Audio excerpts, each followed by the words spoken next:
Yeah. What's up, everybody? Thank you for tuning in to episode 195 of the F and Marks podcast. I'm Jay. And I am the brainless one. Thanks for tuning in. Took a week off last week. We had some stuff to take care of. And we kind of used it as a mental health weekend. That first night of the draft and everything else that actually had to do with the first night of the draft, I really just needed some time to just kind of want to get away. What's up, Dennis? Thanks for tuning in, man. But we're back, and in the words of our favorites, Mike and Mike, the old show on ESPN, we're back and better than ever. Yeah. But we got quite a bit to get into today. We're going to discuss a former WWE superstar who is now a piece of shit. I think he was for a while. He's been a piece of shit for a while, but we're going to discuss that, talk about him a little bit today. We're also going to talk about the draft, obviously, because we had a draft that took place on a couple of nights, and not only that, we've had Talking Smack and Raw Talk that announced some of the draft selections as well. A couple of interesting names that were not drafted. Yeah. Some of the rules with the draft were kind of weird and everything, but we'll get into that a little bit. We're going to probably discuss the draft for a good portion of today's thing. Yeah. We're also going to we're going to have a huge announcement in regards to our 2020 Hall of Fame class. Yeah. So tune in for that. Should be some good. That's such good shit, pal. Yeah. And then other news and notes that happened in professional wrestling this week and anything else shit, man. And shit, man. Yeah. So let's get right into it. So the first thing that we would like to discuss is, well, I guess Alberto Del Rio.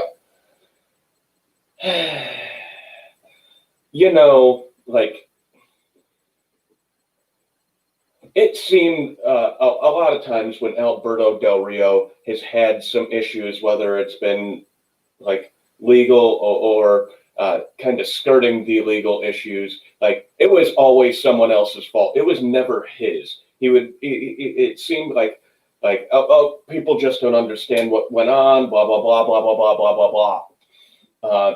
And I always just got this, more or less, when he and Paige were dating, I got this vibe where it was just not, a cool situation. It seemed like he was very controlling and seemed like she was fearful of him. And based off of what just, was announced, I'm guessing that she probably went through something similar. I agree. And it was an unfortunate circumstance because, at first, it didn't really make sense for that whole relationship from the get-go because the age gap between the two of them was just kind of like a head scratcher type of thing. Plus the fact that Del Rio was technically married at the time when they were dating. And then, a lot of the stuff that came out and everything, and it's supposedly he beat up Paige. Yeah. So with the thing going on with Del Rio, but you already knew that. So Del Rio is going to be due in court January 1st, 2021. He is facing 4 counts of sexual assault and 1 count of aggravated kidnapping. Basically, the sentence for this can go from 5 years to life in prison.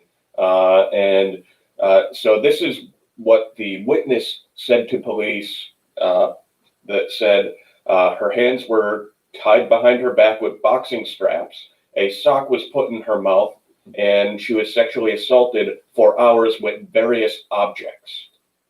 And this whole thing, according to the report, said Del Rio accused the woman of cheating and hit her, made her wear a dress and then dance, and then supposedly there is photographic evidence of the sexual assault.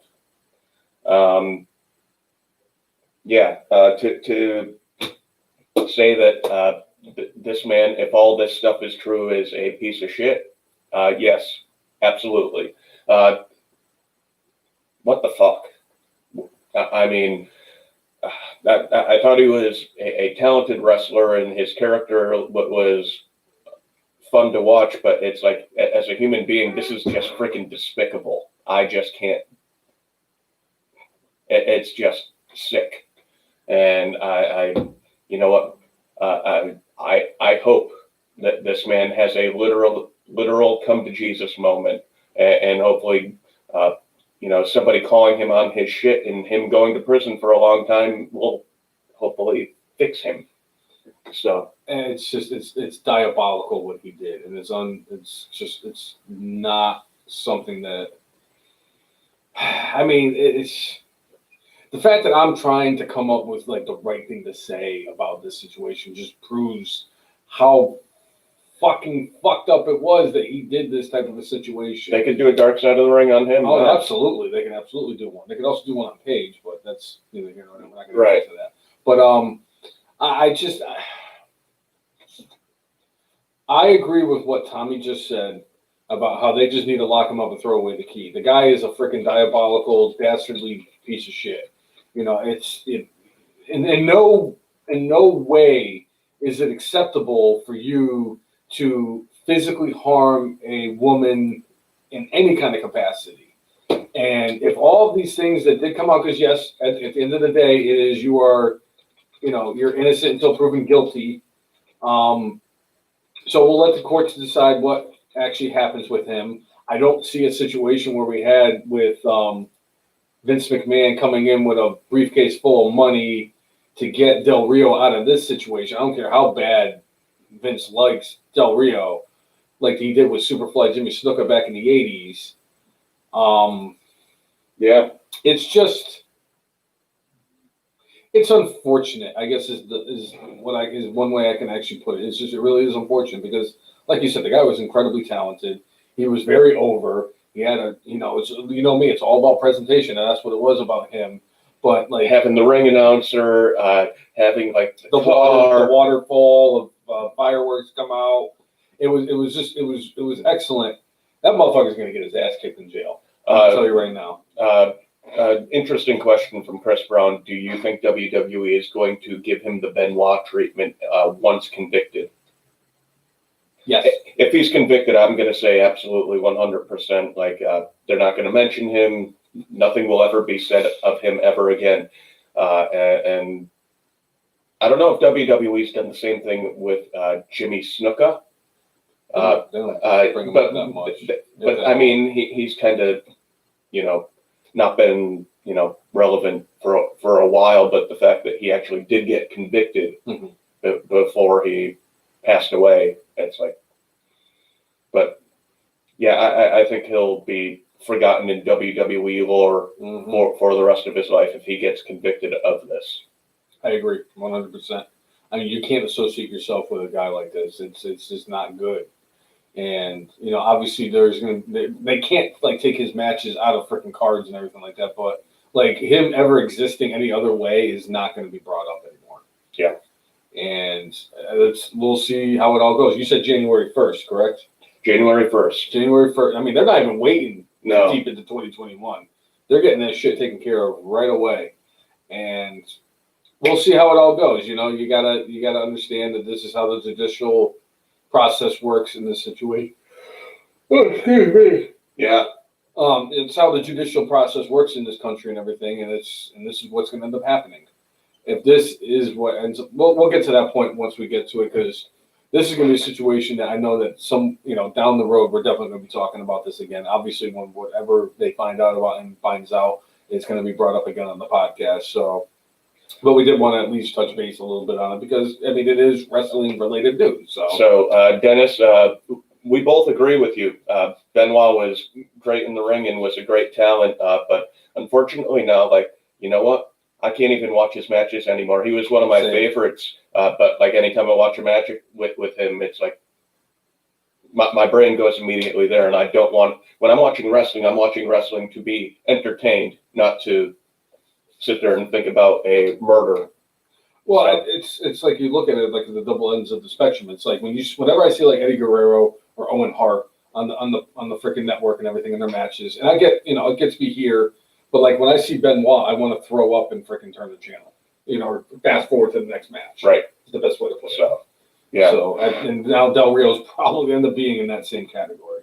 So, like I said, I pray to God that he has a true come to Jesus moment and asks for forgiveness. But I think it's going to take a little while for him to get there.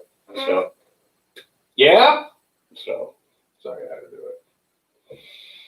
So yeah, that was that. Hard to transition from that into other things, but there is a rumor going around that very soon Eva Marie is going to be returning to a WWE ring near you. You know, I was kind of hoping that we were not going to mention this on the podcast. Are you fucking kidding me? Really? Hey, I teased it on our page. I know you teased it on our page. I was kind of hoping that you would actually pull a brainless one and just completely forget about that. Oh, absolutely not. I haven't slept since that article was released. I haven't slept. Just the thought of her coming back into WWE is the dumbest thing that we've. You know, we're actually going to get the brainless meltdown this early in the freaking podcast. We never get the brainless meltdown this early in the podcast. Right. Are you fucking kidding me? Why? What does she bring to the table? She brings nothing to the table. Yes, she is a very attractive woman. That's it. That's all she's got. I'm a better wrestler than she is. Are you kidding me? That whole I think my brain just melted. Yeah. Your brain can't melt if you don't have a brain.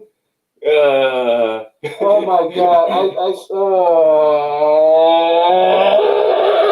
I cannot wait till we get that Nia Jax Eva Marie match that we've kind of talked about for a couple of years. We. There's no we in this conversation. There was never a we at any point during that because number one, there's no Nia Jax match I want to see unless she gets in the ring with like Brock Lesnar, and Eva Marie needs to wrestle a match to actually have a match be like worth waiting for. Why? You know, there was rumors, a few weeks ago that what the hell was her name? I'm having a brain fart right now. What the hell was her name? Melina was going to be coming back to WWE. And before that, it was talks of Kelly returning to WWE. And I'm like, Kelly makes a lot of sense because Kelly's still in her 30s. Kelly can still go out there and she can compete. And Kelly wasn't a terrible in-ring performer. Melina was actually good in the ring. Yeah. And Melina had a mystique about her and that she had an aura about her that drew people to watch because she had a very interesting entrance into the actual ring. Because she would jump up and do the split, and like every freaking guy that lives in his parents' bedroom or basement. Waller would always,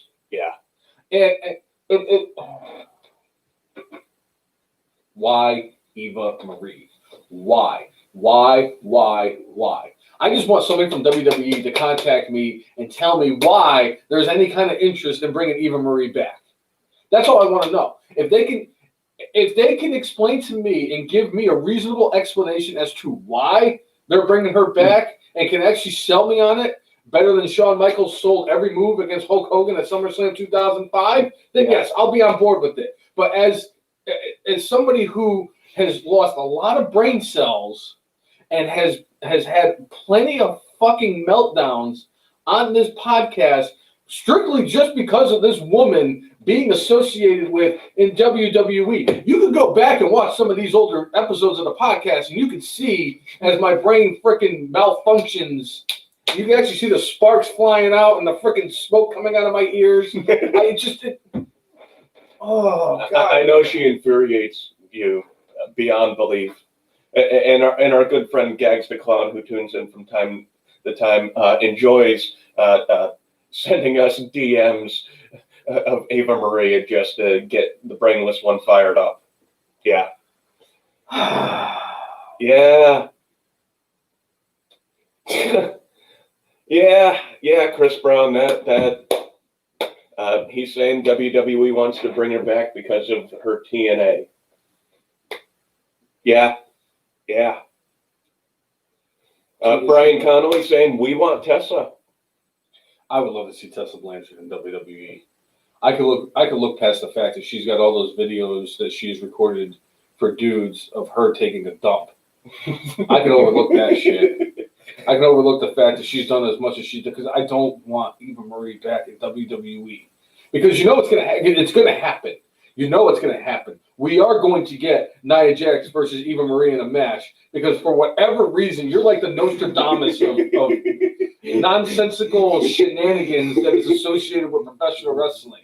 Because you're like, hey, you know, it'd be great if they brought back the Punjabi prison. And I looked at you like you had like snakes growing out of your ears and shit. And I'm like, what is he talking about? Why would anybody want to see the Punjabi prison?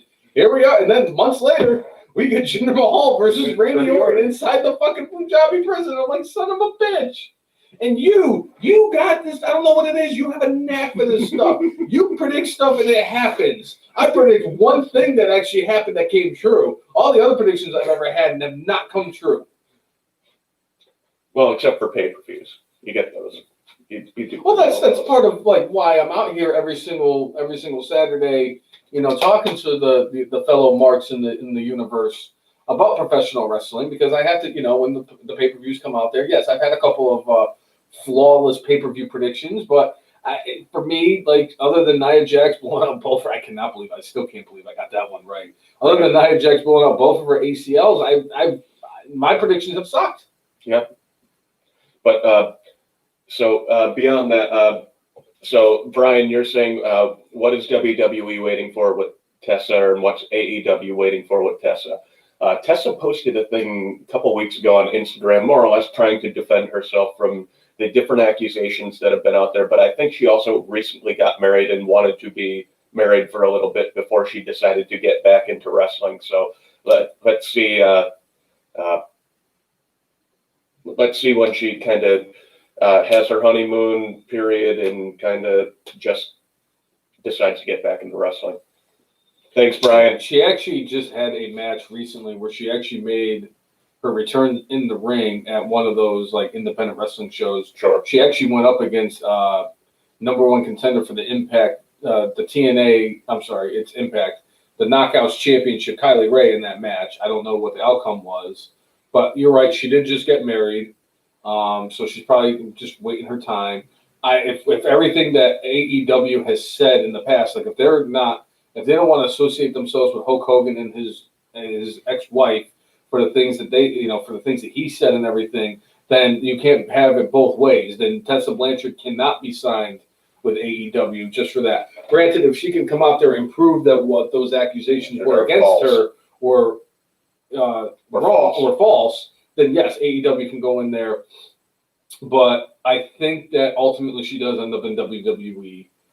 So, and I just think that eventually money's going to talk. So, there's that. Right. So, I mean, I think my guess is still, if they plan on doing the Women's Evolution pay-per-view, that will be where she shows up first. And possibly, because this was another rumor out there set fire by Paul Heyman, that Ronda Rousey possibly could have signed an extension with WWE. There was a picture that was out there. I don't remember exactly who it was, but it was.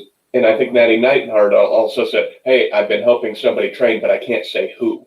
Well, there was a couple of pictures I saw on Instagram yesterday or the day before of Ronda Rousey training to wrestle with her husband Travis Brown. I think that's correct. It might be related to Chris Brown for all we know. Yes. Yeah. And I also read a rumor this. I actually read the rumor this morning that the plan that this is from. Now take this with a grain of salt because it's coming from the freaking self-proclaimed czar of professional wrestling, Dave Meltzer, where Meltzer said that the plan is for WrestleMania 37 this year that it's going to be Becky Lynch versus Ronda Rousey because Vince is expecting Becky to be back in the ring by February because she's due to give birth in December. I mean, a 2-month turnaround after having a kid. I don't care. You can, but you're going to want to spend time with your child, don't you think? Yeah. And I mean, if that's the plan, then that's great. I would love to see Becky versus Ronda at WrestleMania. I mean, personally, I like to see Ronda Rousey come back because Ronda Rousey, if anything, she put eyeballs on the screen. She brought a little bit more mainstream to WWE. And she was good in the ring. She was good in the ring. She was tremendous. I mean, for how short she had actually trained and been in front of crowds. I mean, she got it really quickly. And there's the person I always think of like that when it comes to that transition from one aspect of combat sports to professional wrestling. I always talk about Kurt Angle.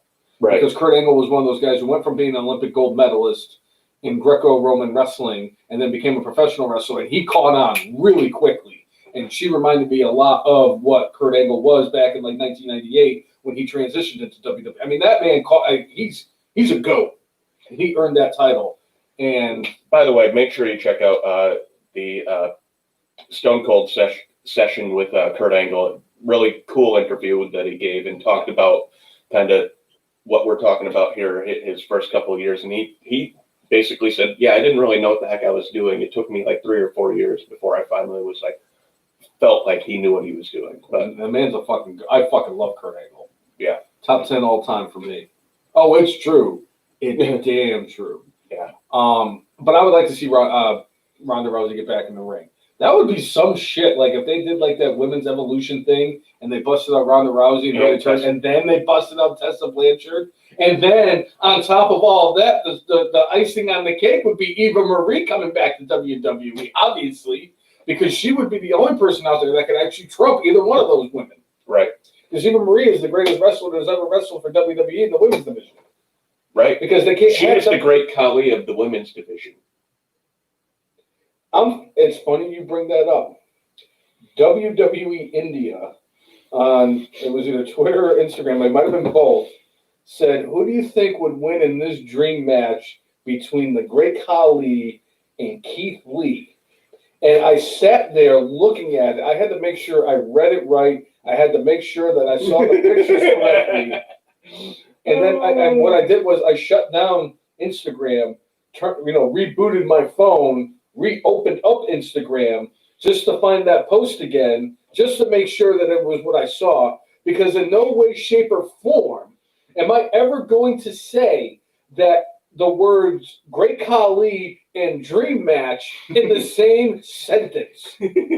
I am sorry. The only match that we ever talk about that we would ever want to see the Great Khali is a nightmare match against El Gigante, a.k.a. Giant Gonzalez. Yes. I'm sorry.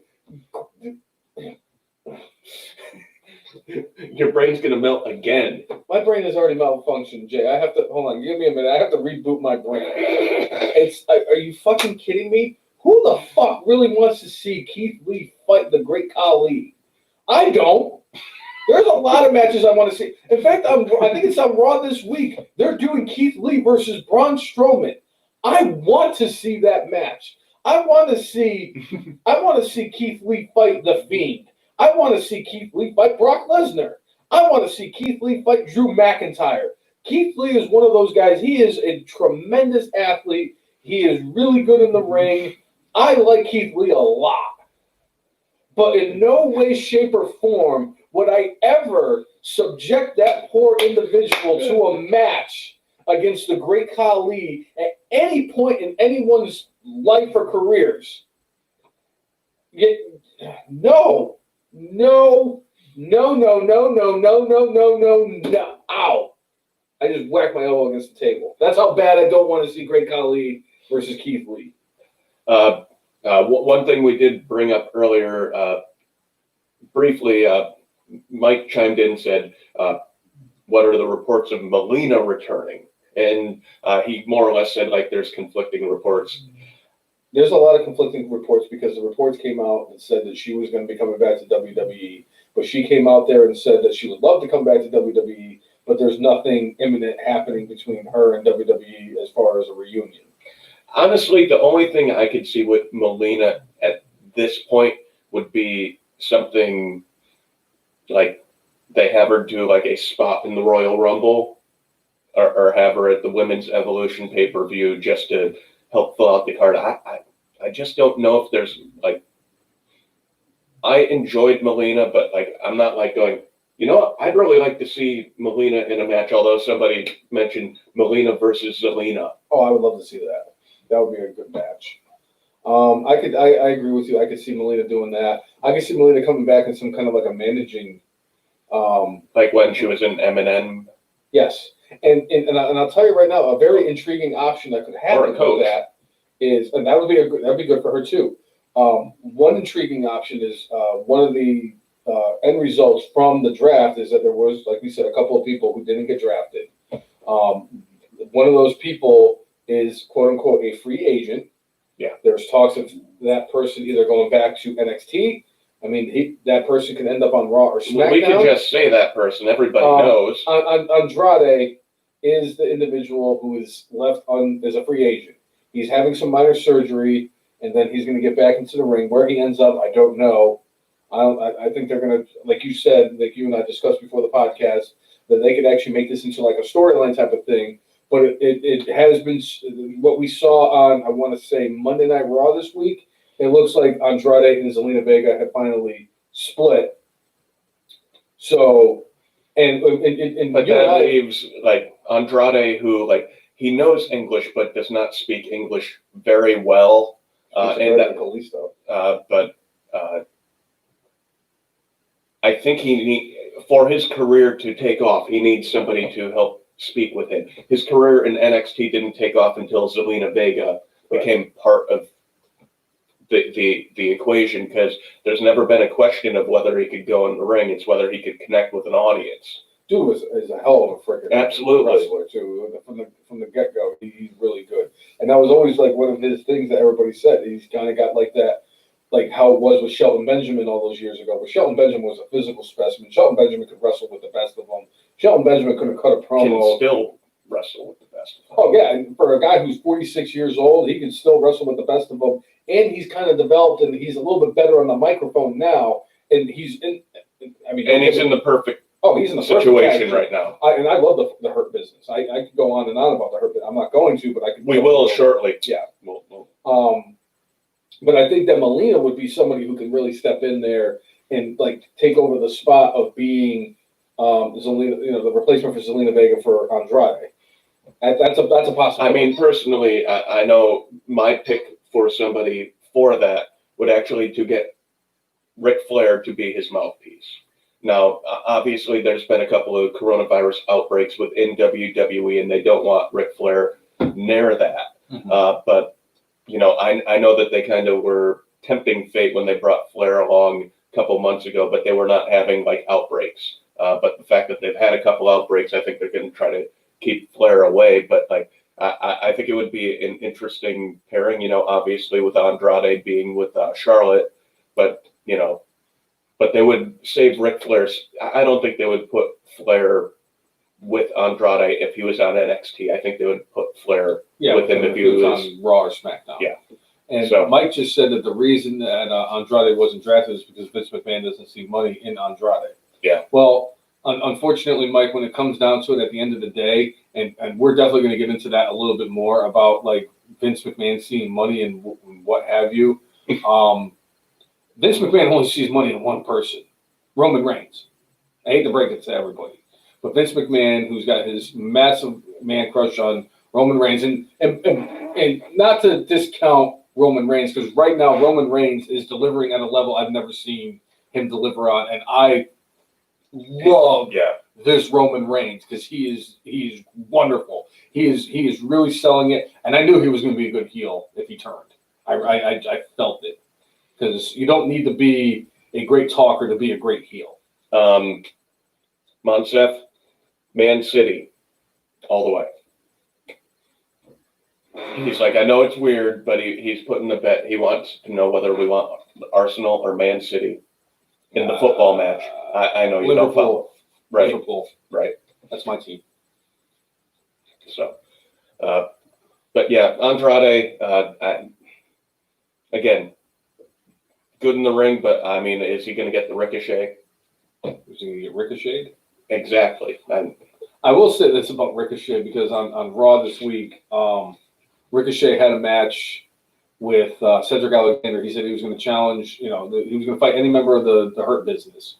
If Ricochet had lost, he was going to have to join the Hurt Business, and if he had won, then they're going to have to stop, fucking with him. And I mean, it was poetic justice. I love what they did. So there was a point in the match where all the members of the Hurt Business, because they picked Cedric Alexander, which I signed me up for Cedric Alexander versus Ricochet in the ring because they're both going to deliver in that match. But there was a point in the match where all the members of the Hurt Business, Bobby Lashley, Shelton Benjamin, and MVP were kind of surrounding the outside of the ring, and Ricochet had a chair, and the ref was distracted, and Ricochet kind of like whacked the freaking ground, threw the chair at Cedric Alexander, and it just flopped. He did Eddie Guerrero. He did Eddie Guerrero. He paid homage to Eddie Guerrero, the GOAT himself, and Cedric Alexander got disqualified, and I love it. That's perfect storytelling at its finest. I love that shit. And, kudos to him. I really hope that this leads to Ricochet doing something, because I've been a fan of Ricochet for a long time. I was a fan of his when he was Prince Puma in Lucha Underground. I mean, he was great in freaking Japan. He was great down in NXT, and of course Vince McMahon can go fuck himself. Right. But I had to mention the whole Ricochet paying homage to the Eddie Guerrero. And I want to say it was on his birthday too, or it was around. I know it was around his birthday. I don't know. Probably. Viva la raza. Yep. So, yeah. All right. News since the last time we talked, Cody Rhodes is once again the TNT champion. He had a dog collar match with Brody Lee, and one cool thing I thought they added to that was having Greg the Hammer Valentine in the audience. When Greg the Hammer Valentine and Roddy Piper were famous for Starrcade 1983 having a dog collar match, and like during that match, Roddy Piper ended up like bursting his eardrum and was like bleeding out of his ear. Like, obviously, Cody and Brody Lee did not get to quite that level of physicality, but like the storyline wise, like everything that they had leading up to this was fantastic, and having a brutal kind of ending like this was perfect for capping off this storyline for now. Right. But Cody, once again, TNT Championship, and there actually was a thing that came out where the original idea was not for Brody Lee to win the title. They kind of called an audible and said, hey, let's have him win. Let's have him win a quick and brutal fashion, and let's take this story to the next level. And I think it was the right call, because, I mean, Dark Order just kept on taking L's, and it's like, why should I take them seriously? So, yeah. Side note, Greg the Hammer Valentine still looks like an old Ukrainian woman. He does. Yeah. I saw him, I was like, golly, you look old as shit now. Yeah. On another note from AEW, we had 3 championship matches from Dynamite this week to celebrate the 1-year anniversary of AEW Dynamite. We got ourselves a TNT championship match between Cody Rhodes and the GOAT, Orange Cassidy. Freshly squeezed. We also got Hikaru Shida. Yep. She defended the women's championship against Big Swole. And then in the main event, we got ourselves Jon Moxley versus Lance Archer. I almost called him Chris Archer. I'm glad you said Lance, because I was going to call him Chris. Right. And usually, the one thing I'm a little surprised about was you would think that in the 1-year anniversary show that something big, like a big title change, would have happened. And I was kind of expecting one of the 3 titles to swap. I actually thought it was going to end up being Big Swole that got won the women's championship, but all 3 champions retained in some kind of faction. Orange Cassidy and Cody Rhodes wrestled to a 20-minute draw, and my God, Orange Cassidy just keeps impressing the shit out of me.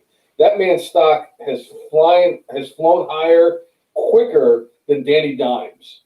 Right. And the difference between Orange Cassidy and Danny Dimes is I'm kind of like Danny Dimes kind of going the opposite way again. Yeah, give Danny Dimes a couple of years and maybe some weapons to actually work with. No, maybe not. No, he doesn't. No, his main weapon went down. Anyway. But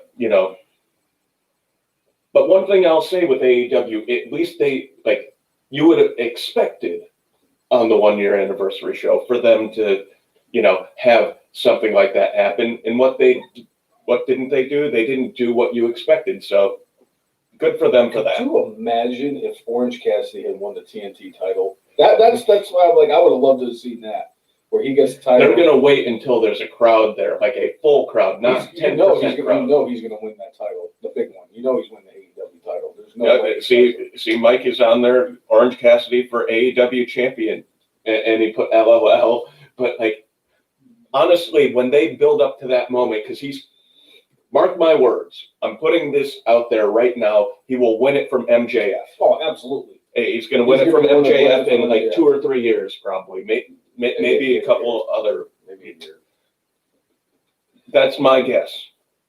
So he's definitely going to win it from MJF, and MJF's going to win the title from Moxley, and MJF is going to be so infuriated about Orange Cassidy, similar to like how Chris Jericho is infuriated by Orange Cassidy. But speaking of the GOAT and the other GOAT and the other GOAT, when MJF and Jericho do what stakes, whatever it is going to be gold. I think this might be. It's not going to be the Festival of Friendship, but I think it's going to be up there in one of the greatest, like, only Chris Jericho could get away with this shit things. I think it's going to be freaking awesome. Whatever it was steak, and it was some kind of a French word that began with the letter S, and I'll tell you, all my ancestors are, like, looking down at me going, he calls himself a guy? Right. That's what I did there. I see what you did there. But I'm excited, because you know what?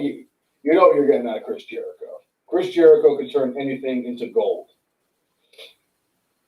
He got the bubbly over. He got the list of Jericho over. He got the list of 1,004 holds over.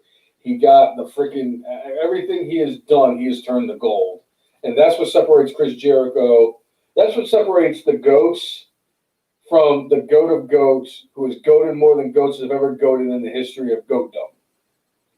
And I'm excited for this because MJF is the future of professional wrestling. I've said it before, and I'll continue to say it. And it is called Le Dîner Debonair.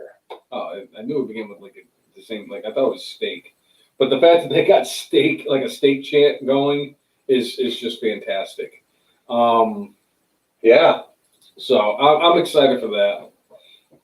I think that, when this ultimately going to lead to them having their final the final blow off, and MJF is going to go over on Jericho because Jericho has nothing more to prove other than the fact that he's still the goat of goats, goated more than goats have ever goated in the history of goatdom. Yeah. I gotta get that on a t-shirt. They'll probably look at me like I'm fucking retarded, but I'll be like, yeah, can I get this shirt? Yeah. Sir, the word goat is on there quite a bit. Yes. We're talking about Chris Jericho. Drink it in, man. Well, the thing is you have to have like his picture above it and then have the saying below it. Maybe I'll sit there and design that and have it made, and maybe I'll present it to you at some point on the podcast. How about them apples? How do you like them apples? I'm gonna have to have you probably write that down. As much as I've heard you say it like a million times, it still doesn't stick. Jay, I've actually had to look at it a few times just from me trying to post it. And I'm like, does that seem right? Did I get that right? The goat of goats is goat of more than goats. I can probably spend the rest of the podcast just replaying that in my head. Monsef, I took 4 years of French in high school. I still remember some of it. Usually when I go to see, when I talk with French-speaking people, I just kind of look at them, and this is the one thing I always ask them. I'm like, est-ce que tu manges ma voiture? And then they look at me like weird for like a half second, and then all of a sudden I crack a smile, and then they start laughing their ass off, because at first I think they think I don't know what the hell I asked them, and then they're like, oh, he asked me if I wanted to eat his car. I'm like, yeah, I know what I said. It's like the movie Blue Streak with Martin Lawrence, and he tells Luke Wilson, yo tengo, he's like, I'm Spanish, and he's like, yo tengo un gato en los pantalones, and he walks away, and they're like, sir, my Spanish isn't that great, but I'm pretty sure you just said you have a cat in your pants. or as the Gronk would say, yo soy fiesta. Yes, I am party. Yeah, The Rock was in a movie where they were chasing the gato. It was called The Rundown with another I goat named remember. Christopher Walken and with Stifler. He's not Sean William Scott. He's just Stifler. Yes, he is. Christopher Walken is a goat too, by the way. He is a goat. I love Chris Walken. Yes. If I actually knew how to do his impression, I gotta get that down. I could probably get the Christopher Walken. You gotta do his talk like this. This is Chris. I'll work on it. I'm not gonna do it right now. But I am excited Hello, for. friends. I am excited for Jericho and MJF for next week because you know whatever it is, it's fantastic. Yes. One other note I wanted to bring up about AEW. We got ourselves the FTR went up against the Best Friends for the tag team titles. I'm surprised. I'm sorry. There was 4 title matches on AEW Dynamite. I apologize to the FTR because I'm just not used to them not doing stupid shit on Raw or SmackDown where they're shaving each other. They're actually like a legitimate tag team now. All right, Mike Rainey's saying MJF will join the Inner Circle only to have Jericho and Hager out of the Inner Circle. This will happen by the middle of end of 2021. Mark my words. I can see that happening. Yeah, I like I that. can see that happening. That's Dynamite. I see what you did there. Dynamite. Dynamite dropping there, Mike. I like it. Very good. AEW Dynamite. Yeah. The only other thing was they actually had the Best Friends versus the FTR. FTR did retain the championships against the Best Friends, and then Miro, aka Rusev, came out and attacked the Best Friends after the match, and everybody's like, "Oh my God, that means Rusev is a heel." And I'm like, "Wait, he's associated himself with Kit Sabian, who is a heel." Sabian. Oh, whatever. Does it really matter? Does anybody really give a shit about Kit Sabian? Puke. Off. Whatever. And Penelope Ford, who is also a heel. He has been tagging up with Kit Sabian for a few weeks now. And then he goes and attacks the Best Friends and is now a heel. He's been a heel the whole time, but he is the best man, and the best man has attacked the Best Friends. But I will say this. Does this mean his next feud is with Orange Cassidy? It could be. I mean, could this ultimately lead to once this whole John Moxley, Eddie Kingston situation finally comes to its final moment, that we get Rusev versus Dean Ambrose for the AEW title? Hell, let's make it a triple threat match, and we'll throw freaking Luke Harper in there. Why not have Jericho in there? How about not have Chris Jericho in there, and then have Cody, dashing Cody Rhodes? No. Oh, no, yes. no, yes. No, even better. We get Stardust. There's no WWE probably owns that. I mean, he could right now. He can't even be dashing Cody Rhodes. He'd have to be dashing Cody. And if he was going to be dashing Cody, he'd have to get the stupid neck tattoo removed. And he's not removing that thing. Even his wife hates it. Sad. It is sad, but and like a lot of the confusion because like Aaron Rift even said from NoDQ.com, because somebody had asked him, they're like, well, why do you think that he made a heel turn when he was already a heel? And he was like, well, that promo that he cut his first night on Dynamite, where he basically just opened up a can of whoop ass, and what he said about WWE was him. That was a face promo, and I'm like, as much as it was for an AEW audience, a face promo, like, it's who he was associated with. The face aspect of it was trying to get him over with the AEW fans in general, even though they already know him. But it was also him getting out his own personal, like, animosity that he has towards WWE. Yeah. Makes sense. So. But, like, I was like, I don't think that's how it works. Just because you cut one promo does not mean, Yeah? All his acts have been pretty dastardly so far. Worse than Hulk Hogan. Is it worse than what WWE is doing to his wife? That was another thing. So on Monday this week, they had a all-women's battle royal. Oh, yes. Where the winner was going to fight Asuka at Hell in a Cell.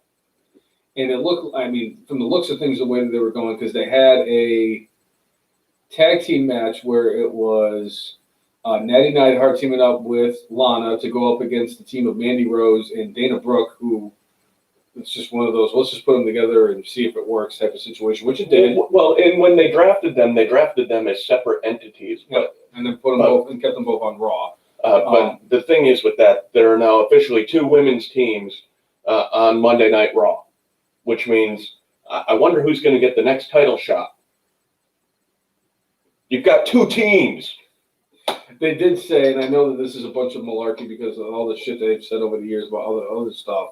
They did say that don't be surprised to see Nia Jax and Shayna Baszler going to SmackDown Right. and NXT to defend the titles. So now they have But 3 or 4 teams. Possibly. So Lana did eat the pinfall from Dana Brooke, and it looked, and Natty Neidhart was like, I can't do this anymore. And she kind of just left Lana in there. And I think everybody was just surprised that this was the first time in like a month that they didn't put Lana through a table after her match because of Nia Jax. Well, we got ourselves the Women's Battle Royal to determine the number 1 contender for the match for Asuka. And surprisingly, Lana won to face Asuka. We all know what that means. Right. And it's not, and just because it's Saturday, we know what that means. But Lana did go through a table for the umpteenth time in a row from Nia Jax. This is now probably a belly laugh every week from Vince McMahon. That's such good shit, pal. Yeah. Yeah. But so, yeah. Yeah? Yeah. I don't get like this. It just shows the pettiness of Vince McMahon because of the fact that he's taking out all his frustration. Just let her go. Release her ass. Let her go to AEW so she can be a part of that thing with her husband. I know she just signed a monster contract extension and everything, but it's like, you're really going to have her with a non-compete clause? Like, she's really going to be that much of a difference maker? She's shit in the ring. She's shit in the microphone. She's just shit. Yeah. Maybe she could go back and do another Pitch Perfect or something. Right. But yeah, Mike, I think the reason why Lana's in this match is like they want to keep Asuka with the title, and they don't want to burn through all of like the legit challengers. Like the fact that Charlotte was drafted to Raw. Obviously, that match is going to happen because the last time the 2 of them were in the ring together, Asuka finally got the better of Charlotte. So once Charlotte heals up, whether it's there are some reports out there that says, she's got messed up shoulders, along with, problems with her implants. But she's got booby issues.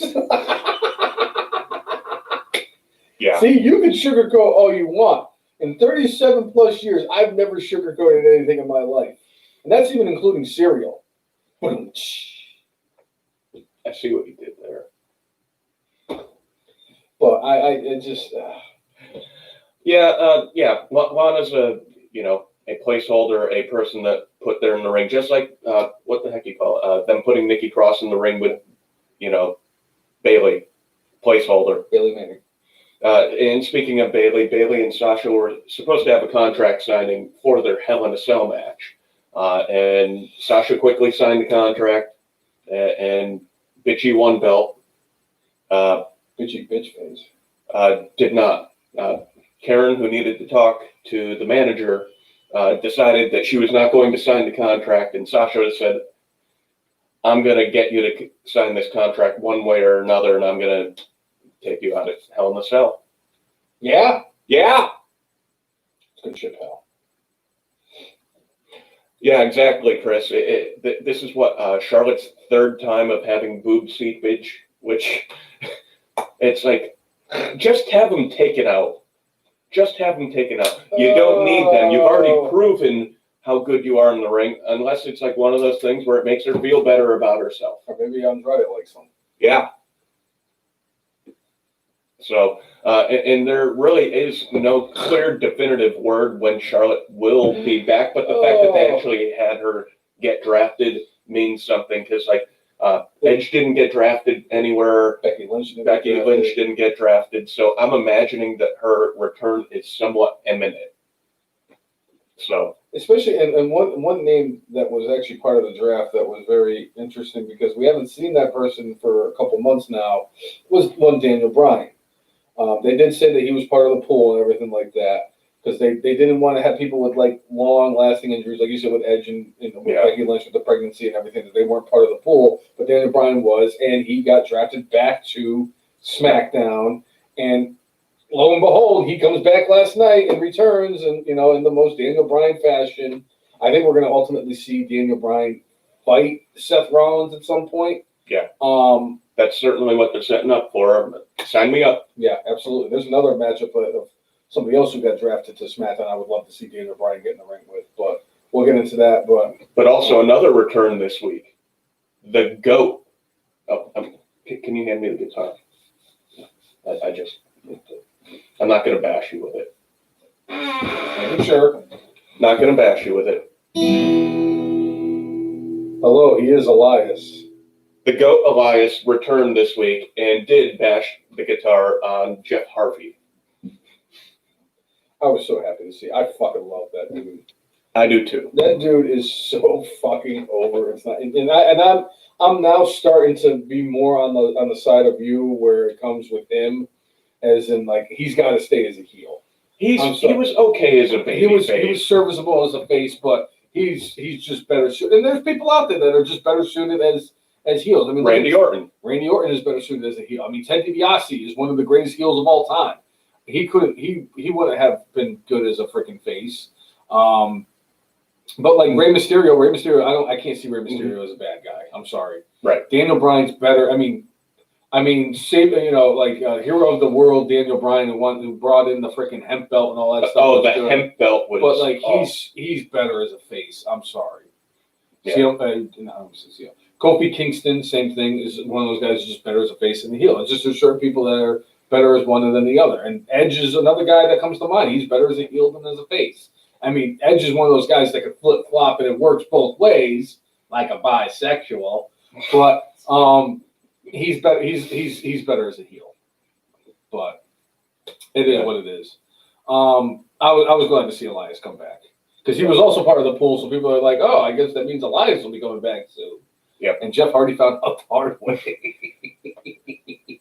He did, and then on top of that, we had the returning Lars Sullivan who had his return match last night with Jeff Harvey on SmackDown. And yes, we realize we're saying Jeff Harvey. Thank you, Mike Adamley. All these years later. Even though we say that to you, and you probably don't remember that we said it anyway. Sad. Yeah. Sorry. Not sorry. Yeah. It was. I was kind of caught off guard with the fact that Lars Sullivan returned because that's just that whole situation was just bizarre. Yeah. That's the best word to describe it. I told you, I loved what they were doing with him when he first came into NXT, where he was teaming him up with some fucking local competitor, and basically they would go up against these legitimate tag teams, and the tag team partner would get his ass kicked, and then Lars Sullivan would go in there, and he would freaking work on, he would do work on both of the tag teams, and his partner would want to get tagged in. The partner would go in there and eat the finishing move, and then get pinned. And then they would lose, and then Lars Sullivan would go in there and get so pissed off that he'd beat the shit out of his tag team partner. I loved it. And I said, I hope they keep doing this his entire career. Just like I said they needed to do with freaking Ryback with these freaking squash matches. Just have them just do squash matches. The same thing with the Funkasaurus. I mean, yes, the Braun Strowman, but Braun Strowman. But the thing was with Braun Strowman has gotten a lot better in the ring than he was 4 years ago. So, like, yeah, and believe me, nobody loves a fucking squash match more than I do. I always talk about fucking King Kong Bundy beating SD Jones 36 years later. I still talk about, or 35 years later, I'm sorry. But it's, that whole thing, and then, he was getting called up to the main roster, and they had all these vignettes for him, and they made a big deal about him coming up to the main roster. And then his anxiety kicked in because of the thought of being on the main roster. Because they knew that things were going to come out about what he had said on various forums back in the day. And then they come to find out that he was on a bodybuilder forum, which, by the way, the brainless one was once upon a time on that same bodybuilding forum as Lars Sullivan at the same time.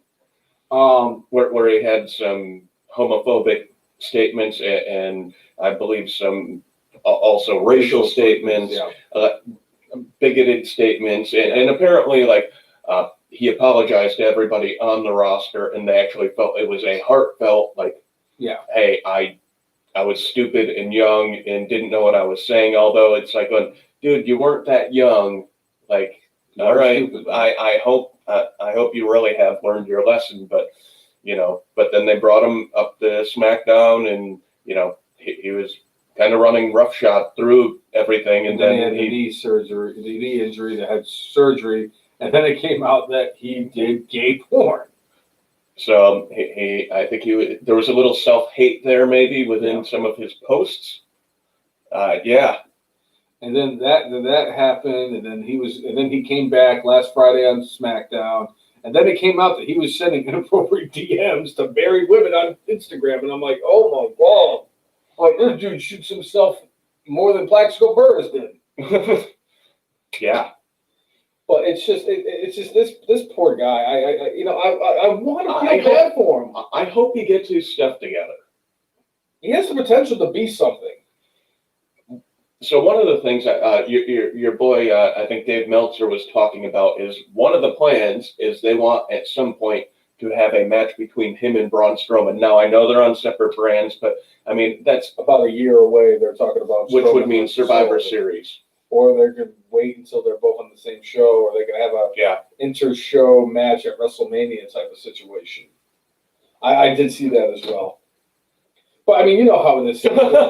I didn't even realize that. So Chris Brown is saying that it was during SmackDown that those messages last week were being sent out. So during the show, hey, did you see me on SmackDown? So basically what happened was there's this woman who does yoga, and she has herbal supplement, not supplements and everything. And Lars Sullivan was like, hey, I've been doing this stuff and taking the supplements you've been suggesting to me. He's like, I want to thank you for everything. He's like, it helped me get back in the ring. And she actually went out there on Instagram and said, and if you don't think that, don't want to just take my words for how well my system works, this is a WWE superstar, Lars Sullivan, and he's been doing it. And it's like she posted that out there, and then he's like, hey, you got any pictures of your butt? I want to see what your legs look like. And I'm like, you fucking dumb fuck. Well, we don't know if he knew that she was married. That I can understand, but it's like, because as somebody who's been on Instagram for a long time, a lot of the girls that I follow on Instagram always complain about the fact that these random dudes just show up in their DMs or they comment on their posts about all this weird, ridiculous stuff like, hey, baby, how would you like to be my sugar, how would you like me to be your sugar daddy, or how would you like to do this? And it's like, I get it, because it's like, whatever reason, guys' mindsets is just completely different than it is women's mindsets. Because I think it's, what did they say, like men think about sex every 31 seconds? Or something like that. I don't even know. So during the process of this show, if we go on for 2 hours, you sit there and think about that 240 times. It's a lot. I'm like, remember Rob Riggle in Step Brothers? Yeah. Right after he tells, I just want to deliver one of these into your suck hole. And he's like, I see what you're doing. It's great what you did and everything like this. But if you don't rearrange your face, I'm going to rearrange it for you. And then he's like, all right, man, I'll work on it. And he goes, tits, and just walks away. I'm like, yeah. Unfortunately, I wasn't thinking about sex on this podcast because we were talking about Charlotte Flair and her freaking retarded boobs. That is what you refer to them as misshapen.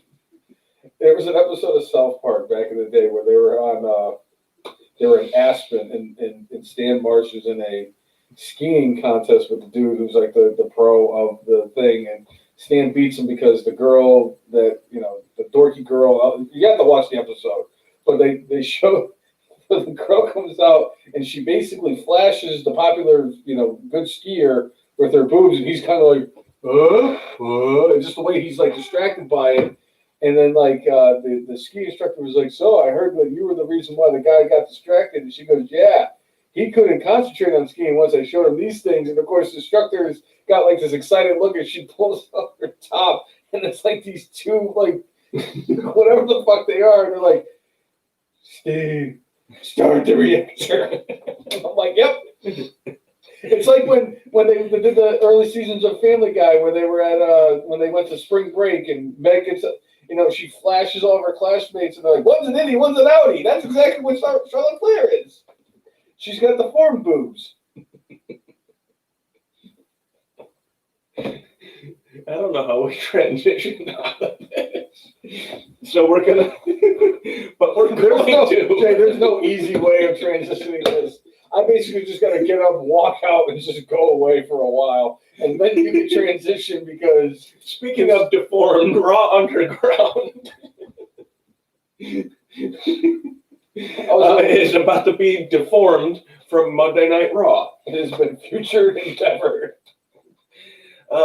So, I like the idea of Raw Underground. I think they made a few mistakes by having, Shane McMahon kind of being The MC. I don't mind that he was the MC. I just didn't like the fact that, when he would speak of the moves that they were doing, that it sounded like he didn't know what he was talking about. It's like when Joe Rogan is watching an MMA match, he can tell you, oh, this is what they're going for because he knows what the hell he's talking about. Where it sounded like Shane had no idea what the hell he was talking about. If they would have gotten, Abe Washington. Which is incredible considering the fact that Shane McMahon has been in WWE for 20 years. I mean, granted, he had that sabbatical, but it's like Shane McMahon has wrestled at WrestleMania. Shane McMahon has the championships under his belt. Shane McMahon is not by any means. It's not like watching Gordon Soley go out there and try to regurgitate stuff out of his mouth, drunk out of his mouth. He was the drunk one, right? He was the drunk one. He's a GOAT. He's a WWE Hall of Famer. Who was the other geriatric fuck that was in Clash of the Champions 13? Why? And I'm just like, what the fuck? Famous St. Louis promoter, Sam Mutnick. Sam Mutnick. Yeah. Hi! I'm like, dude, you're like 9,000 years old. You were the one who found Ric Flair. That's how old you are. So Chris Brown is saying that he's hearing that Raw Underground is just being put on the shelf. I don't know. Honestly, if they're going to do Raw Underground again, they should have a true hype person. If they need to have the Street Profits be the hype people and talking about what's going on, I think they do a better job of selling it than Shane. You know who'd be a really good person to bring in to be the MC for Raw Underground? Ken Shamrock. Daniel Cormier. I like that. Because there has been a lot of talks that there's a mutual interest in Daniel Cormier coming to WWE and WWE wanting Daniel Cormier there. Yep. I think that would be the perfect outlet for him. Because I'm sorry, after the last experiment that they had with a former UFC fighter, I want to forget about Cain Velasquez being in WWE about as much as I possibly can. Because that was just a big waste of time, money, and my fucking brain cells watching that shit. Yeah. And I'm sorry. If they put Cormier in a role like that, I think he would be good in it because Cormier is a really good talker.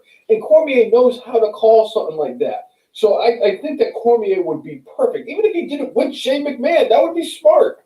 Have him do it with Ronda Rousey. I want to see Ronda Rousey get back in the ring. So what's up, Tim? Thanks for tuning in, dude. We've had two Nicholases on one podcast today. That's right. Now we just need to try to get Teddy. One of which is a Hall of Famer. Yeah.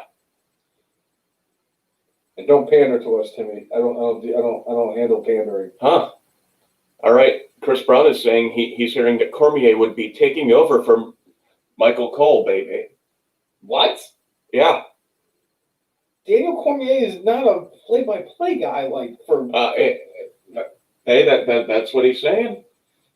That would be interesting. Although I like your idea better. I'd like him to be a wrestler and do something like Raw Underground. Be and the thing that would be good about that is if Cormier was the man who's talking in the hype man. Then maybe you get somebody to call him out and like then Daniel Cormier goes and beats the crap out of whoever. And this isn't like me saying like I want to. This isn't me saying that I want Michael Cole to keep his job on SmackDown, because now after what we witnessed last night on SmackDown, he's even more annoying than he was when he would freaking blurt out the big dog and when he would say it's boss time. Now the fact that he's got the freak that he refers to Lars Sullivan as, and I heard that if people did the tribal chief, where he said. Like he said, the amount of times he said the freak, if everybody took a shot of alcohol every time he said the freak last night, there would be a lot of dead wrestling fans right now this morning. But it's just, I don't know how I feel about Daniel Cormier being the new voice of WWE. It's like this dude is a career UFC fighter who has. They wouldn't put him in there though, like if they felt like he was going to fail. So. The only way that it would work, though, is if they realize that Corey Graves is going to become the new voice of WWE. That's the only way they could do it. Unless they put somebody like Vic Joseph. Like, if they did like a Vic Joseph and Daniel Cormier thing, that would work. If they did Mauro Ranallo, I mean, he's gone, no longer there anymore. But you know what I mean. It's just, I don't know. Nigel McGuinness, who's only doing like main event now. Right. Oh, no, he's doing NXT UK. Right. Because don't they have a thing? Yeah, they just came back. They just started working again. Yeah. Which reminds me, I wanted to bring that up really quick. We actually got a tag team match on NXT UK this past Thursday where we saw NXT UK champion Walter team up with Alexander Wolf to go up against Ilya Dragunov, who might be the baddest motherfucker in WWE history, which says a lot. And returning to the ring, Pete Dunne. Nice. And on the scale of 1 to 10 of how happy I was to see Pete Dunne in the ring, I was at a 17. That's my dude. I fucking love Pete Dunne. Yeah. The bruiserweight. But I think it's going to ultimately lead to him going back to NXT at some point. I think that they're going to try to find a way to get him. He's probably just going to, he's knocking off ring rust and assuming at some point he'll be able to. Yeah. So. But that's very interesting, though, Chris, that you brought that up, that Cormier possibly is an announcer. And replacing Michael Cole, too. Yeah. Tim, we did just bring that up about Raw Underground possibly being canceled. And Chris Brown was saying that it might be just on the shelf for now, just due to everything going on with the coronavirus and how they had a couple of outbreaks and having that many people in a small confined area, even if you test them, They had a small outbreak like they were at the Patriots facility. Ooh. No. Titans. Patriots, too. Titans had over half their team. Yeah, well, Stephen Gilmore and friggin' because nobody cares about the Titans. Like I was trying to explain to everybody. They were in the AFC title game last year. The Tennessee Titans. The Ravens had to tighten up last year. I know they did. That was still the greatest picture I ever. No.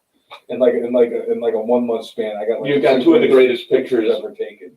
Yes. And I didn't even take one of them. I took one and I kind of just had the other one happen. But yeah. And I know that one of them. So don't say that they're nobody. No, I didn't say they're nobody. They just exist. That's all the Titans are. They just exist. That's all they do is exist. Because nobody loves the Titans and nobody hates the Titans. They just exist. They're just there. Yeah. People still hate the Patriots because of fucking Tom Terrific and freaking Bill Belichick and rubbing out Robert Kraft. And the GOAT, Rob Gronkowski. Yo, sir, fiesta. Yes. I will never speak ill of fucking Rob. Former 24/7 champion, Rob Gronkowski. Yep. Yeah. And by the way, all of his wrestling gear on WWE.com or WWEshop.com is on clearance. That was short-lived. So it lasted about as long as a fucking marriage in a Kardashian family. Yes. That joke will never get old. No, it won't. Just like... Well, I mean that joke about like going, all right, so you got Lamar Odom who married a Kardashian. He ended up in a drug-filled coma. In a brothel. And then you You had Bruce Jenner become Caitlyn Jenner. What's going to happen to Kanye? He's lost his mind and he's running for president. And he actually, I don't know if you saw his campaign video that came out this week. He's asking you to write him in. Sorry, Sorry. not going to happen. Just because of the fact that everybody's going to be writing in Joe Exotic instead. Right. All right. Tim put down his most hated teams. Headed up, first draft pick by Tim, Cowboys. I fucking hate the Cowboys more than any other team in the history of sports. Rays, Astros, Red Sox, Giants, Patriots. He's a Redskins fan. Like, you got to remember though. I'm sorry. Washington football team. I know there are some That's some fine. sensitive. That's fine, Jay. But when it comes down to it, like, because we do like to put followers into our Hall of Fame, and the fact that he's got two massive strikes against him by putting the Giants and the Red Sox in there, he's going to have to wait. You know what, Tim? I'm not going to say you're not going to get into the Hall of Fame at some point, but talk to me in like 2023. All right, so you're talking Hall of Fame. Should we talk the Hall of Fame? And then we're going to talk about the draft? Yeah. All right, well, so this will be the third year of the Hall of Fame. I did say that there's going to be a huge announcement in regards to the Hall of Fame, and it's a doozy. Yeah. So we have decided that we are going to announce our first inductee into the F and Marks Hall of Fame, but we've decided that we are going to add two inductees, technically, into the F and Marks Hall of Fame. I love this. The first inductee, I'm going to make this person the first inductee into the Hall of Fame, is a person. This person needs no introduction, really, but I am going to say this. This individual, you can hold on to the picture. This individual is a former world heavyweight champion. He also Former tag team champion. He is also on the winning end of the second biggest upset in WrestleMania history. It's him and Nikolai Volkov were victorious against what was it? US Express for the tag team championships at WrestleMania 1. He also, at a ripe age of 9,000 years old, won the Gimmick Battle Royal at WrestleMania 17, and he is single-handedly the reason that Hulkamania has started. And that man, the Iron Sheik, is going into the F and Marks Hall of Fame. Now, I know that we like to induct people, like our first two classes. We had Vader and Demolition, People King Kong Bundy, people who have been and Midnight overlooked. Express, who all should have been inducted into the Hall of Fame for WWE many years ago. Obviously, for one reason or another, they're not in.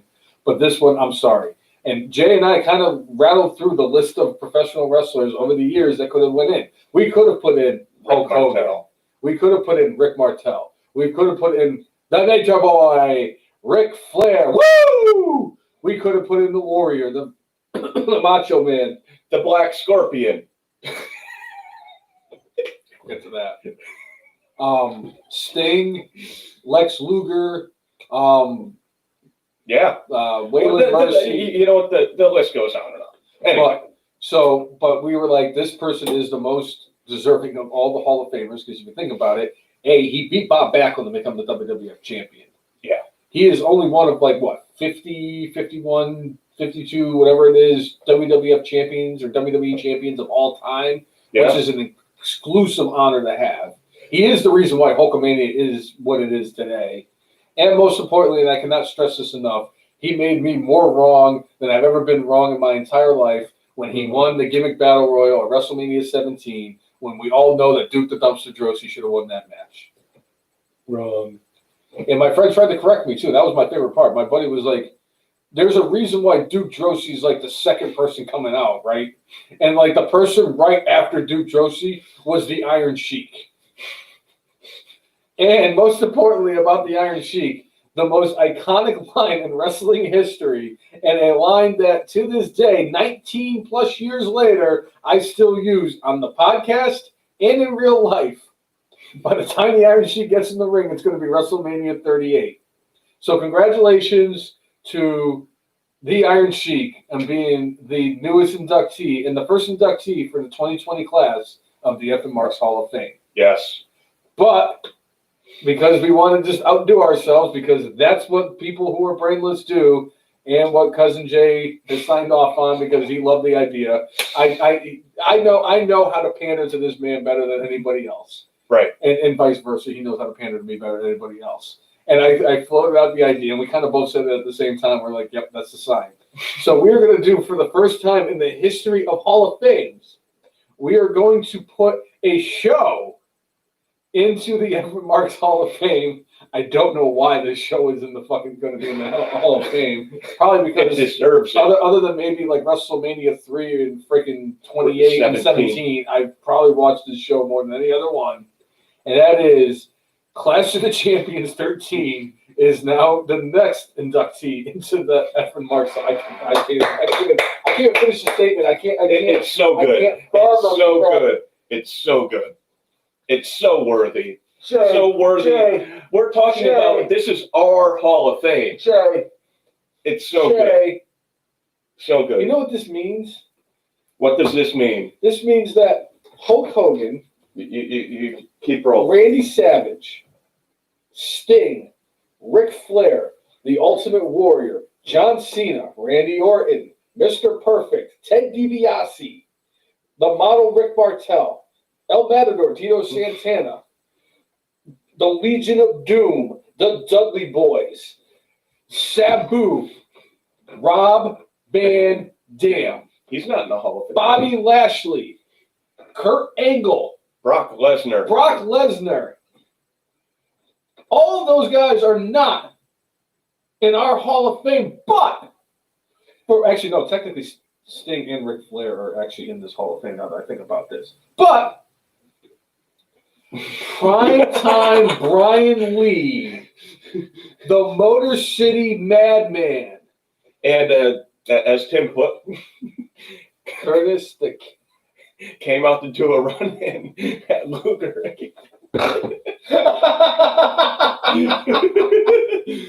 we can't even say running. He would do a walking. He waddled in. The Motor City Madman, who Lex Luger has is the only time, other than the Undertaker's entire career, Lex Luger didn't sell something and was justified in it. Would you say that the big cat there, his walk to the ring was slower than the Undertaker's entrance to WrestleMania? It might have been slower than the Undertaker's entrance at WrestleMania, but it was definitely faster than the Iron Sheik at WrestleMania 17. Because here we are, 19 years later, still waiting for him to show up at WrestleMania 38. If they bust him out at WrestleMania 38, I'm gonna tell you right now, it's going to be the greatest. In our 2022 Marquee Awards, that's going to win Mark Out Moment of the Year, and it's fantastic. You are right. This is our Hall of Fame, and at the end of the day, we do talk about Clash of the Champions 13 more than just about anything else, except for certain things that get brought up every single podcast that are already in, especially this one where that's Tommy's favorite part of the podcast, mind you, Evan Marks Hall of Famer, Tommy. Yes. But yes, you're absolutely right, 100% right on that. Clash of the Champions 13 belongs in the Evan Marks Hall of Fame. So congratulations to Clash of the Champions 13. I could see him maybe get Michael P.S. Hayes to accept yeah. It's the most coked out during that night award. I'm still convinced that Miz cross body that freaking Primetime League cost to freaking the Z-Man was what ultimately killed the Z-Man. It could be. But Clash 13. It's really again. It's so funny. The Big Cat made more appearances that night than Mick Foley did in, I think it was the 1999 Royal Rumble, where he got all three faces of Foley. Or it was 1998. 98 or 98, I think it was 98, the three faces of Foley. Right. Either way. Oh, my God. Yeah. Who the hell did he wrestle that night?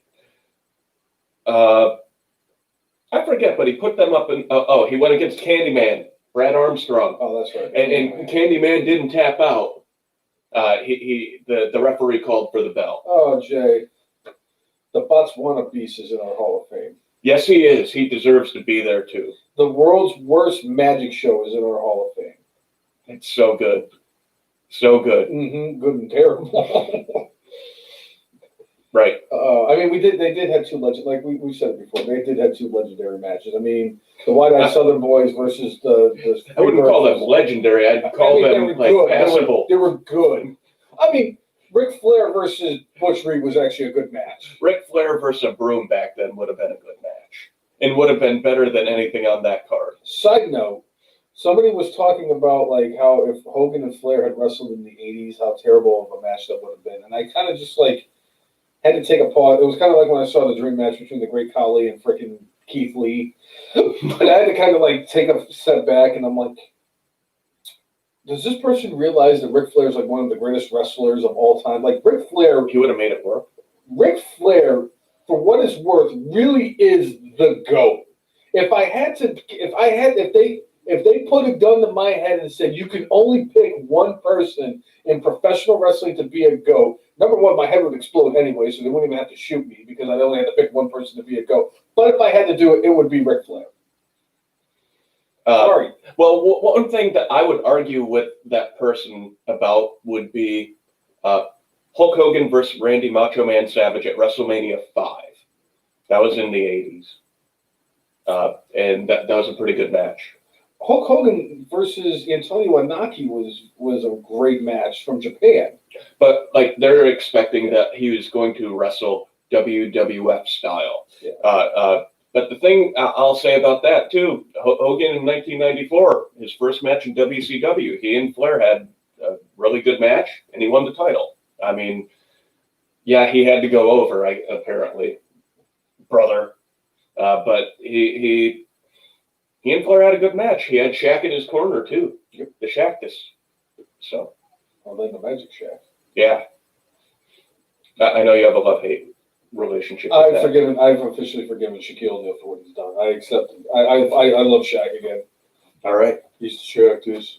He's the greatest. Yeah. Can you dig it? Sucker. All right. So before we get into the draft, apparently Undertaker is going to have a whole host of documentaries about him, and he's going to have a new Broken Skull session coming up on WWE Network for this month, and it's celebrating the 30th anniversary of when The Undertaker debuted. At Survivor Series 1990 at the Hartford Civic Center. So not only is it the 30-year anniversary of The Undertaker making his debut with WWE, it also marks the 30-year anniversary of, if I actually got a time machine, I would go back to that day and beat the fucking shit out of a 7-year-old brainless one. And then you would have gotten to also see the birth of the Eggman, a.k.a. the Gobbledygooker. You know what? They should devote an entire episode to the Gobbledygooker. It'll be the 30th anniversary. What happened to Mean Gene? Did he tear his ACL? Did he tear his hamstring? He got hurt in that segment when he fell from the Gobbledygooker. But anyway.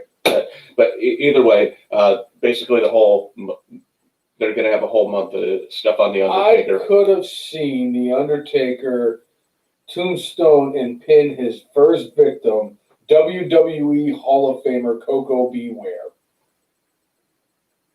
One name that will never be in our Hall of Fame. You don't know that. I'm. You know what? We're going to stack the committee to make sure that they are all no Coco Beware. Jay, in all the years that you've been watching professional wrestling, there's been a lot of lines that have been said by professional wrestlers over the year. Has there ever been a more truthful line than one WWE Hall of Famer has said repeatedly? Everybody has a price. You can stack the deck. No, I'm going to sit there on principle. You can stack the deck all you want. You can throw all the aces you want in your corner. The ace of spades. But I'm going to tell you right now, everybody has a price. All I have to do Are is you just- saying you're going to pay people money to put I Coco never Beware? said I was going to pay people money. All it would take would be, first of all, it would cost me like $6 to get a 30-pack of, oh boy, what a beer! And I could give it to Jeff, and Jeff's going to be like, all right, I'll vote for Coco Yeah. Beware. Yeah. And then Tommy, all I got to do would be like, all right, Tommy, you know what? We'll stop doing the Curtis Axel bit. Okay, I'm voting for Coco Beware. Yeah, you're right. I'll never get rid of that. Who am I kidding? It's the only thing that's been on every episode of the podcast more than anybody else. The only thing that's been on the podcast longer than anybody else. Yeah, Chris, we saw that too, and that was long rumored to be a thing where WrestleMania 22 was supposed to be Eddie Guerrero versus Shawn Michaels. Yep. And who was it? I love you. Yeah. Brother Love. Yeah. Also known as Dipshit. Yeah. His name is. Yeah. What's up, Andy? Thanks for tuning in, man. I thought I said Adam West. No, it's I Andy don't Bass. have my glasses on. Adam right? Wee. Sorry. Nobody messes with Adam Wee. Yeah. All right. So we did told me have. I could have played sausage. That was my favorite line. Like, I lost my crap. No, the one with the Noid. That was my favorite when he beat the shit out of the Noid. You're Perhaps supposed to it was- avoid the noise. Perhaps the Noid should have been avoiding me. Oh shit! Vintage shows. Family Guy. Yeah. Some of the best shit. So Yeah. all right, we've WWE Draft. gotten to, we've avoided this because I've already got Because you melted down already I've already gotten twice. my blood pressure up more times than I want to. I've already felt like chest pains. That's all right. My girlfriend's a nurse. She'll take care of me. Yeah. She just doesn't know I've had these chest pains today. She will if she's watching. As she claimed, I haven't missed an episode since we started dating, and I said, okay. Yeah. All right.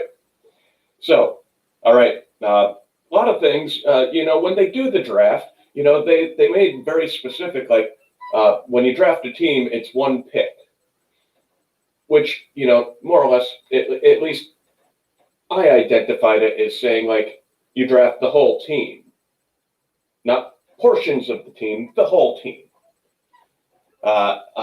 And one thing that they did that I did actually appreciate, because, you don't want to have all the talent go in the first round, so to speak.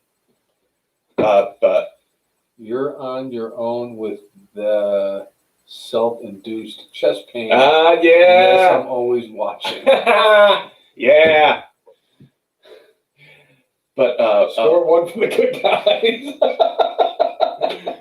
but one thing I did enjoy is, like, they sectioned off by having some top tier talent, like, available for the first night, top tier talent available for the second I night. did So like that. so I was like, all right.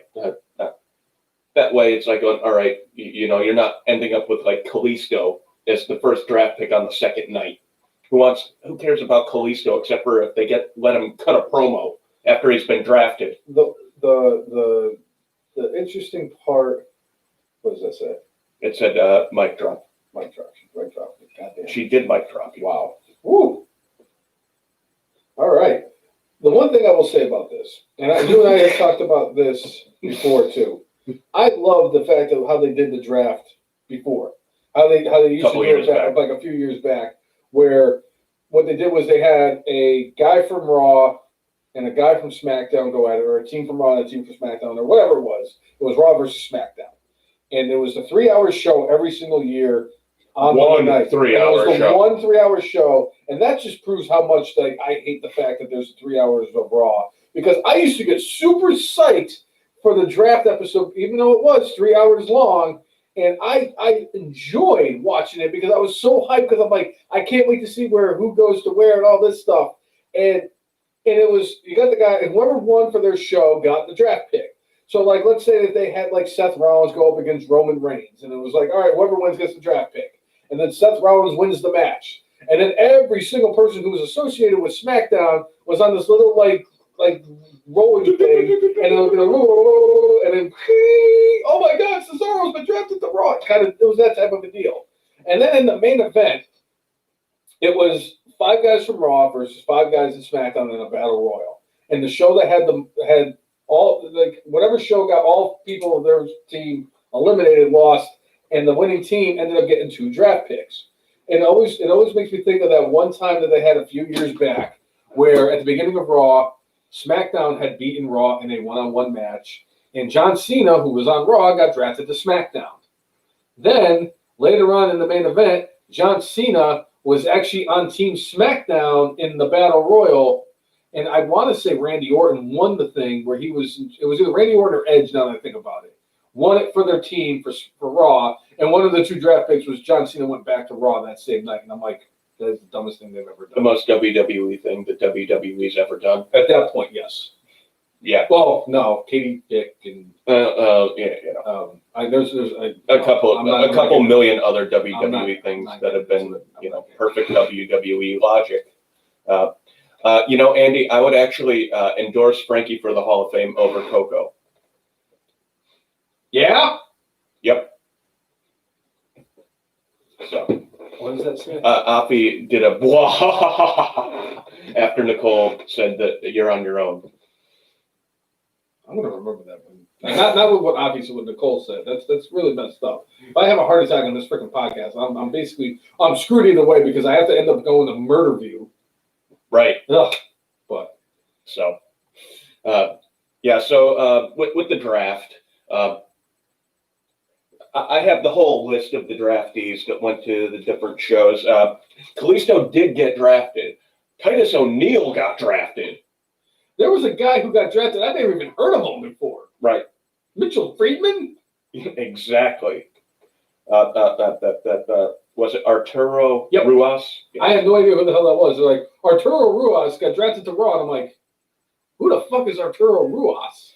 Now, one name I'm going to bring up here, Riddick Moss. Apparently, the dude has been wrestling for the last few months with a torn ACL.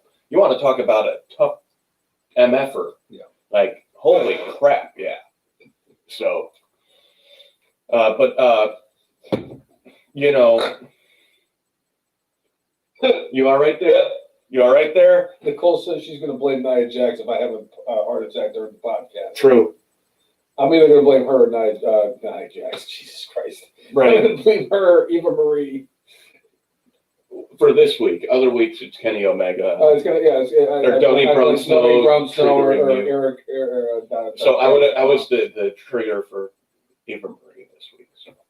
No, Eva Marie existing is the trigger for me this week. Right. All right. So Chris Brown saying his issue with this year's draft, lack of GMs on both shows, just having Steph doing it is so anticlimactic and is nauseating. Now, like you doing, the idea of like, they kind of had the thing where it would, just randomly show and like, but the randomizer that would pick whoever was going to go to whatever show. And I thought that was a very interesting aspect because it was like if they had a draft room. If their first pick Monday Night Raw is keeping Drew McIntyre, and I'm like, oh God. Well, the thing is, like, if they had like a draft room where it's like they showed the picks as they were happening and which show had the first pick, because with the way they're doing it, it's not clear who has the first pick. It's like they get 3 people, they get 2 people. That's what they were doing. They were like, Monday Night Raw, because it's a 3-hour show, gets 3 people, whereas SmackDown's only a 2-hour show, that only gets 2 people. Well, it's 2 draft picks, I'm sorry. And I understand that whole idea, and I understand that whole principle, but like, it would be more exciting if they showed it like a draft board, like as if it were like the NFL draft. They could have and have analysts. Yeah, they could have had the freaking the Count Chocula there. Yeah, they could have had Mel Kiper there. And say what I like the most about the New Day is high motor. They have a high motor. And this thing about Matt Riddle, he has got tremendous upside. And I'm telling you, his upside is Speaking of New Day, that's something where I have a specific problem with this draft. Oh, I got a lot of problems with this draft. So this is a very specific problem for me because they insinuated that if you draft a team, you draft a team. The New Day is a triumvirate, but they are a team. And they drafted New Day, but they said, oh, but we're just taking 2 of them. Just taking 2 of them. And it's like, There's 3 of them. Now, I understand they want to push Big E, but, a couple years ago when Kofi got pushed and got to the main event and won the championship at WrestleMania, he was still part of the New Day. They could have still kept him part of the New Day and had him get whatever push they want him to get. And the only thing that would make sense to me is if they're doing They repackaged Big E. character shift with him. Ooh, you know what else would work too? Is if they put R-Truth in the New Day. Could you imagine him? Raw! Don't you dare be sour! Clap for your world famous 24/7, 11, 365 European hardcore champion of all time, and feel that, come on, tell me that wouldn't be funny as shit. That would be entertaining. Right. R-Truth, and the one thing I will say about R-Truth is that that whatever you give him, he's going to deliver. And putting him in the New Day is not the worst idea I've ever come up with.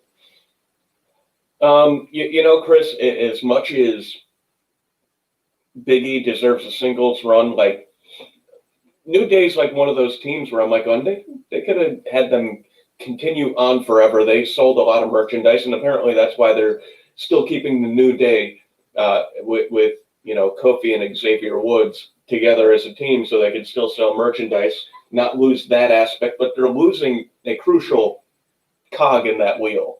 My biggest gripe, the There are draft, several. the draft went absolute right down the shitter right when that happened, because what really upset me was the New Day, which Xavier Woods and Kofi Kingston have both been out with injuries. Kofi Kingston has been out since they lost the tag team titles 2-3 months ago to Cesaro and Nakamura. And I want to say it was TLC.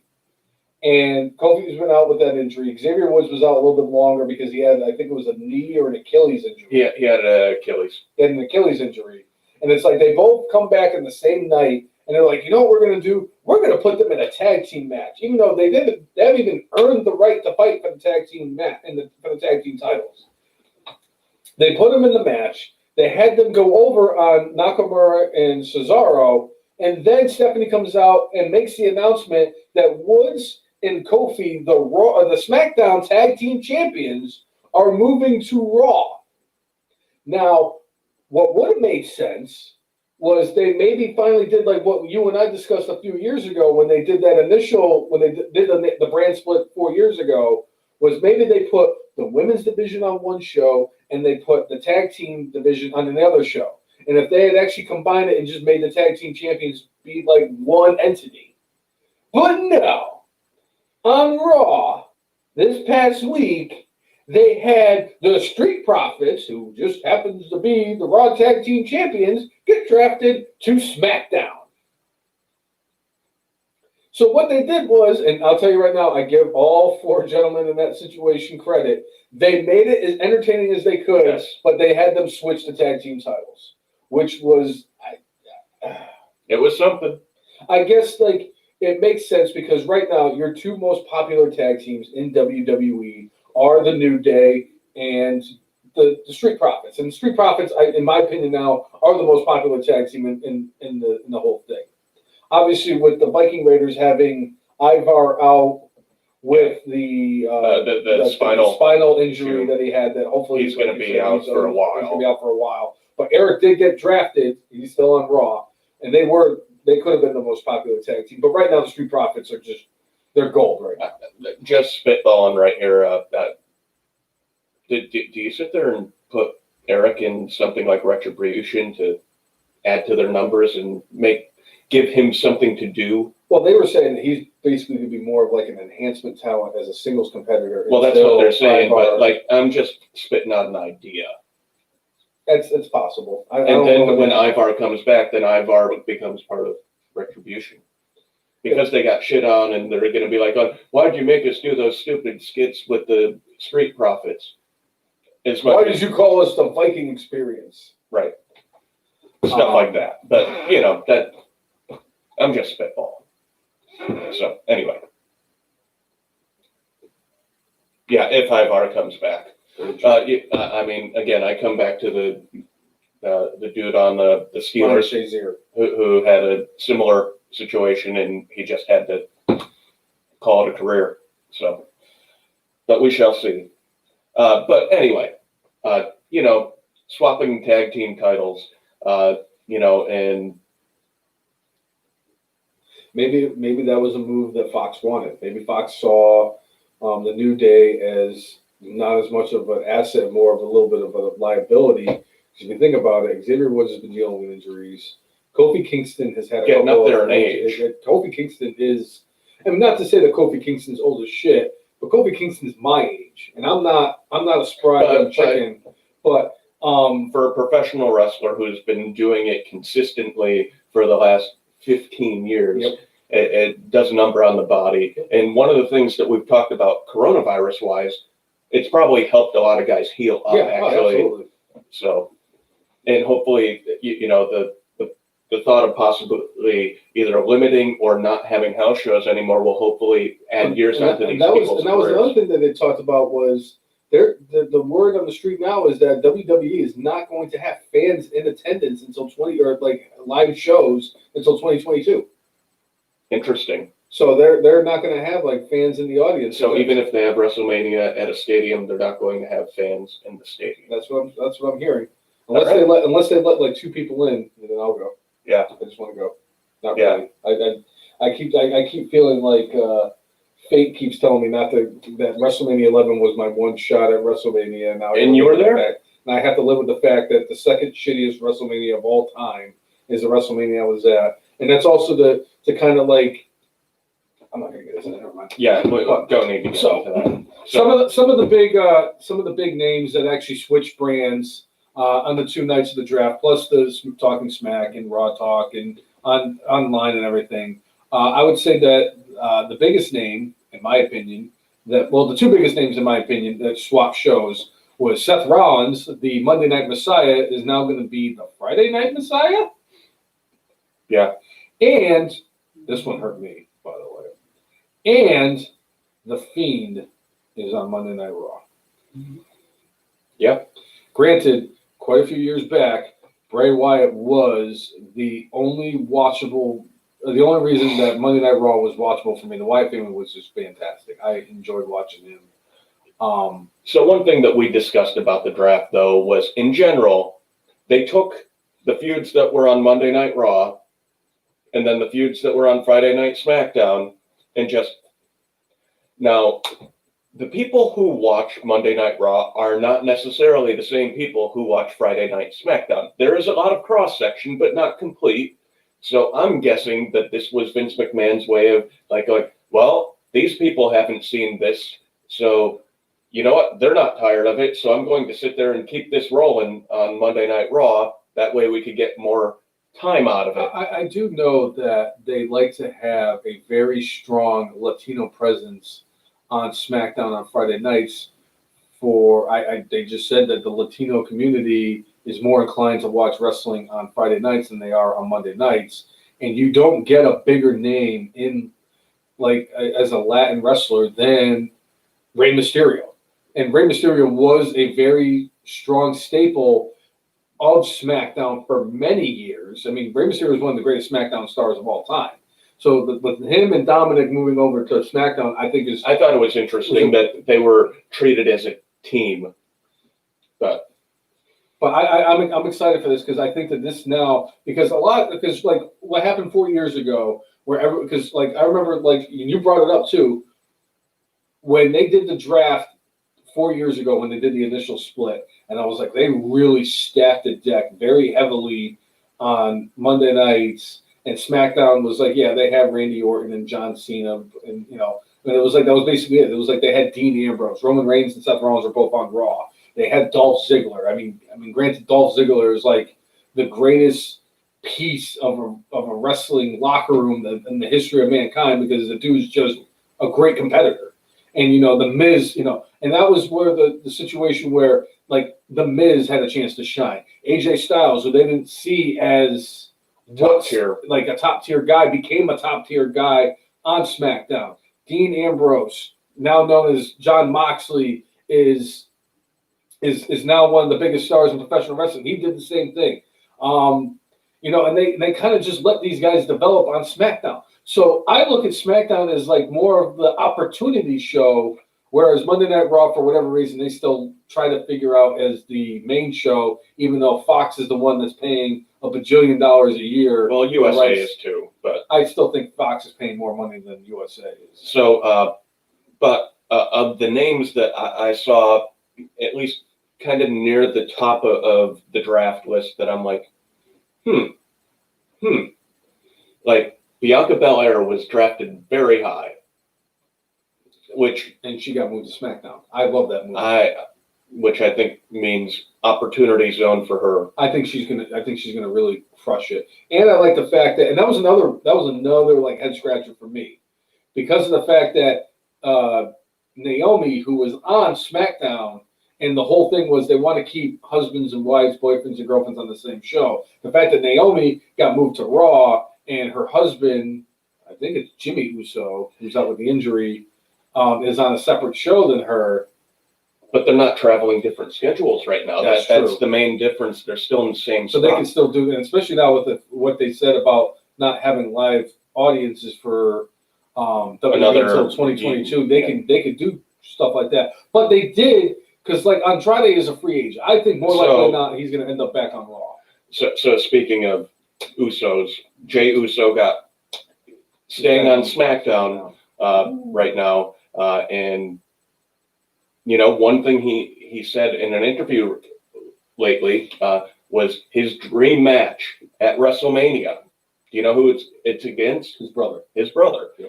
Well, maybe him getting drafted here, maybe this opportunity he's had is going to lead to that. When Jimmy comes back, maybe, Jimmy decides eventually to side with the tribal chief, Roman Reigns, and then that creates the friction between the two of them. Well, I know that one of the plans they've discussed was that Roman Reigns wants to do a heel faction with his two cousins, the Usos.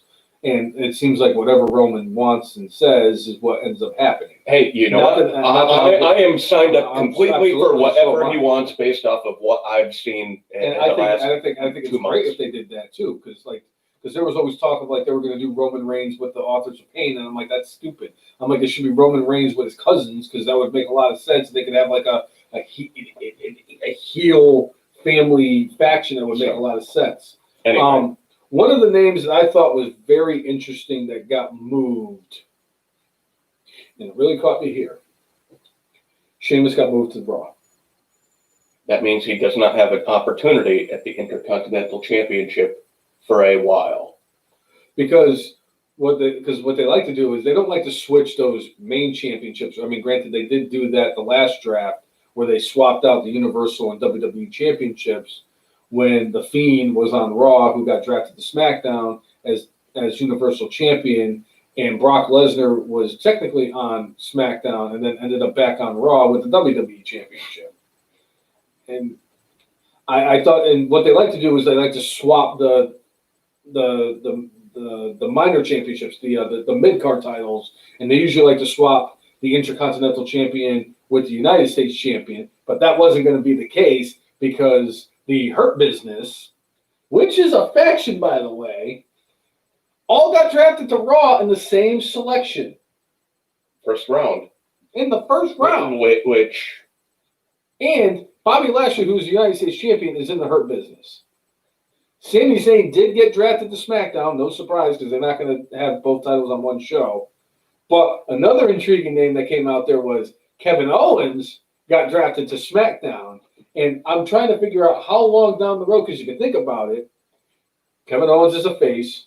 Sami Zayn is a heel. Sami Zayn is the Intercontinental Champion. Kevin Owens is a fat fuck who eats cupcakes. So eventually their paths are going to cross once again in the Intercontinental title field. And the fact that we were told that we were never going to see that match because it was the last time ever, and now we're probably going to get it again.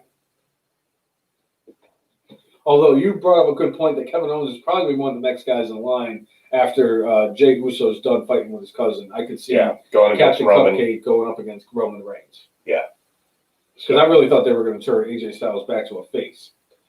Speaking of AJ Styles moved to Monday Night Raw, and of all the people who switched shows in this draft, AJ Styles moving to Monday Night Raw actually made the most sense of anybody, and I'm actually happiest for him. AJ Styles is getting up there in age. He's got 4 kids, I believe it is. His oldest is now playing high school football.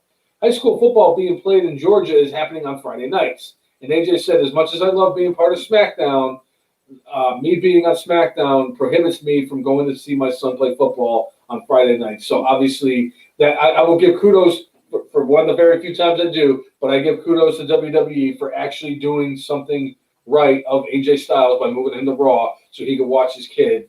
So I'm happy about that. Yeah, Just put the guitar back. Sure.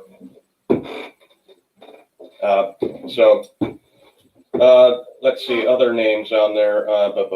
For Monday Night Raw, so it was Drew McIntyre, Asuka, Hurt Business, AJ Styles, Naomi, Nia and Shayna, Ricochet. Ricochet going that high up I was like, oh, huh. I'm surprised he didn't go to SmackDown. That was the biggest surprise not on the SmackDown person. Mandy Rose, Miz and Morrison, New Day, minus Big E, Dana Brooke, Angel Garza, Humberto Carrillo, Drew Gulak, Tucker, The Fiend, Randy Orton, Charlotte, Braun, Matt Riddle, Jeff Hardy,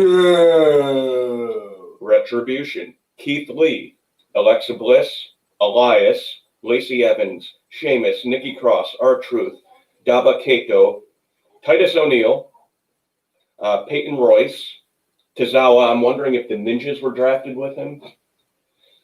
Lana, Riddick Moss, and then Arturo Ruas. That is the Raw roster. Did you get the Daba's whatchamacallit? Yeah. Okay, I just want to make sure. That was the one name I didn't catch. All right, and then Pretty solid roster, by the way, for Raw. Yeah. And SmackDown roster, Roman Reigns, Seth Rollins, Sasha Banks, Bianca Belair, Jey Uso, Rey and Dominic Mysterio, Big E, Otis, Dozer, Murphy, Kalisto, Bayley, Street Profits, Daniel Bryan, Kevin Owens, Lars Sullivan, King Corbin, Sami Zayn, Cesaro and Nakamura, Dolph Ziggler and Robert Roode, Apollo Crews, Carmella, Aleister Black, Natalia, and the Riot Squad. Honestly, I think the Riot Squad is going to be the thing to watch out for. Picked last, but I think... Just remember, Carmella was also picked last when they did the draft 4 years ago. She was the last selection that she got caught when she got drafted from NXT. And she's a former women's champion. She's the multiple-time women's champion, Money in the Bank winner. She's the first ever Money in the Bank winner. And I like Carmella a lot. She has really developed, and I've actually become more of a fan of hers over the years just because of the fact that she's good at what she does. Gax the Clown. Anyway. Can we say that for a second? You don't mind? But one name that is not on that list, we already brought one that was undrafted. The other one that was not drafted was Mickie James. Mickie is going through a slight injury right now, but like I'm sure they're going to turn it into a storyline. But yeah, Mickie James, undrafted, but you got somebody like Lana. Nothing against Lana, but she is not anywhere near the level of Mickie James as a performer. So of the people who were drafted by Raw and of the people who were drafted by SmackDown, AJ Styles is the one person that got drafted to Raw. Like I said, I'm the happiest for because now it frees him up to watch his kid on Fridays, play football. The person on SmackDown that really intrigues me, because I think that this is a good a change of scenery for them really makes a lot of sense, and that was Aleister Black. I really like Aleister Black going to SmackDown. I think that he is going to be an absolute asset over there. And I'll tell you right now, with him and Daniel Bryan, and the fact that Daniel Bryan kind of snuck in there and was kind of forgotten about in this whole draft and stayed on, they had to keep him on SmackDown. There was no way they could get rid of him on SmackDown. But I want to see Aleister Black and freaking Daniel Bryan side me up. Speaking of forgotten, I forget which member of the Forgotten Sons was asked, but they more or less were asked, hey, are you guys ever coming back? What's up with you? What's going on with you guys? And more or less he said, stay tuned. Oh my God, they're gonna put Blake Murphy together again. Yeah, something like that. Wesley Blake and Buddy Murphy. They're going to put them together again. But so allegedly, the Forgotten Sons are still forgotten. forgotten, but In the draft. they're still yeah. Thanks a lot. What was it, Gunner? Yeah.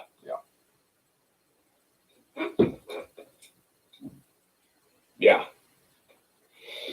That's right. What is it? Stuff. I know. Obviously, he says stuff. If the world could right itself, if Vince could just let Paul Heyman bring back ECW and run it how he wants. Oh, there's only one way they got to do it. They got to bring back the greatest wrestler of all time, like Whipwreck. Right. The GOAT. So, yeah, overall, I mean, it looks like Raw got the win, got the overwhelming, A-list talent. But, back in the day, I remember when Paul Heyman got the SmackDown 6, and there were like people like, oh, Raw got the better of the show. But then once Paul Heyman did what he did with SmackDown, he got Edge over, he got Rey Mysterio over, he got, I think it was Benoit over, Eddie Guerrero over. Like, basically every one of the SmackDown 6 got super over, and SmackDown became the A show. So, just because the names are bigger on Raw does not mean that they're going to end up better. No, and in fact that Paul Heyman is actually on SmackDown now, because if you don't think that he's at least got some kind of say in the creator for SmackDown, then you really don't know how the wrestling business works. And I'll tell you right now, Aleister Black is really, to me, he is the dark horse that SmackDown got. This is the perfect opportunity for him to actually make a name for himself. He's not going to be on Raw.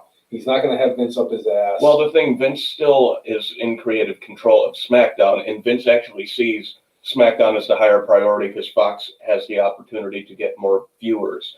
But supposedly Vince actually fell out of favor with Aleister Black, or it was because Paul Heyman had a high opinion of Aleister Black, and Vince didn't necessarily hold the same opinion.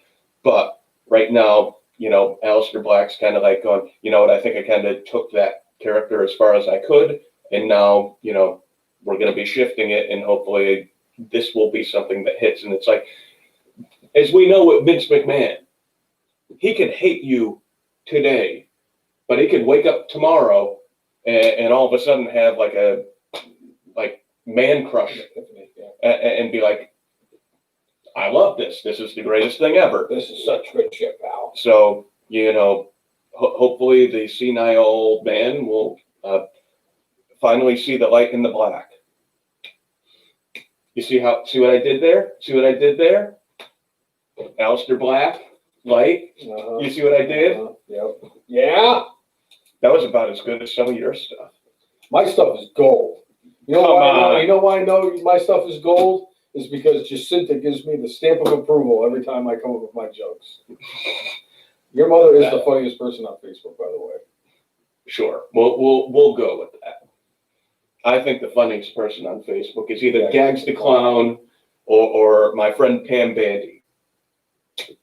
Pam Bandy is funny. But Gags the Clown is hilarious too.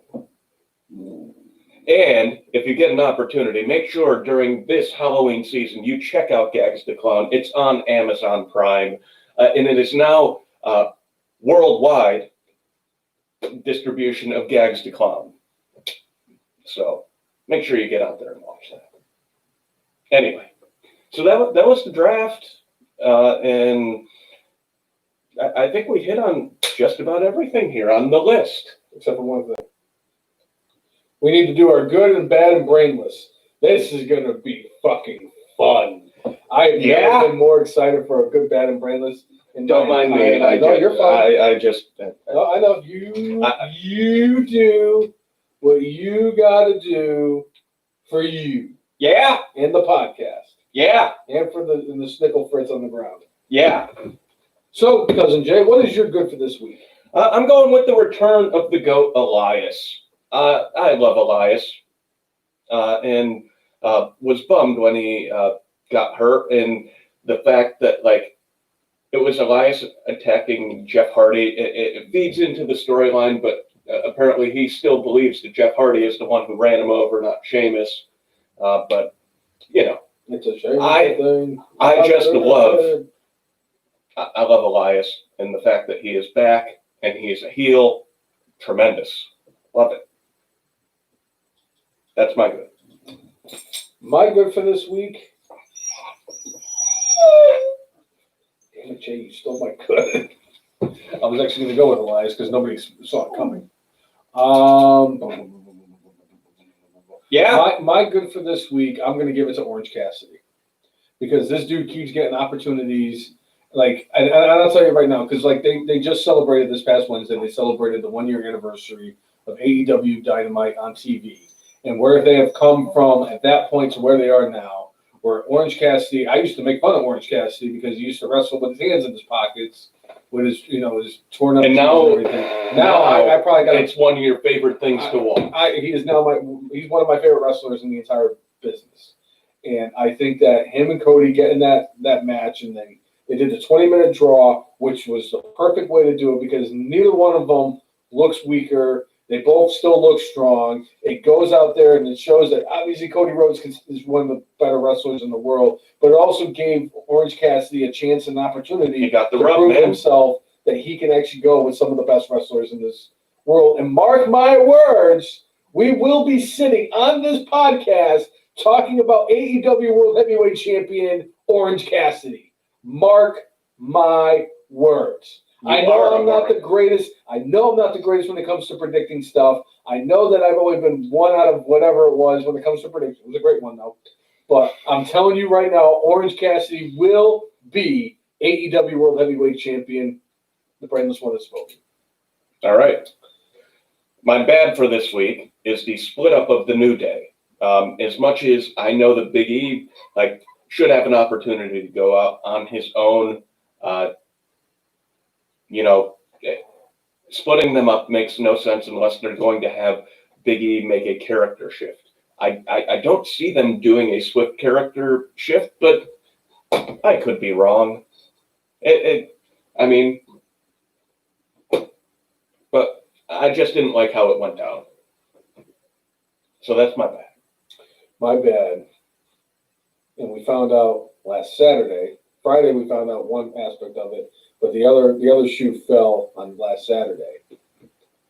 And Jay, it was a very, very sad day for the effing Marks, as our favorite tag team also got split up. And I understand that the New Day has been together for a long time, and the New Day has gone through what they've gone through, and they've made a lot of money, and they've entertained a lot of people. But for the love of God, there was no better tag team for me than the fucking Heavy Machinery. And they moved. They drafted Otis to SmackDown, and I was like, all right, wait a minute. Now they're moving Otis to SmackDown. I'm like, and Tucker is still available. And then they moved Tucker on Talking Smack or on online or whatever it was to Raw. I'm like, are you kidding me? I'm like, I haven't been this pissed off about them breaking up a team so soon than I did when they broke up Enzo and Big Cass all those years ago when they broke up Enzo and Big Cass. Although that ended up being the greatest thing ever because then we found out that all they were that described them was actually as bad as I thought he was going to be. And Enzo was the biggest star in the Cruiserweight division. And 205 Live hasn't been the same since he left.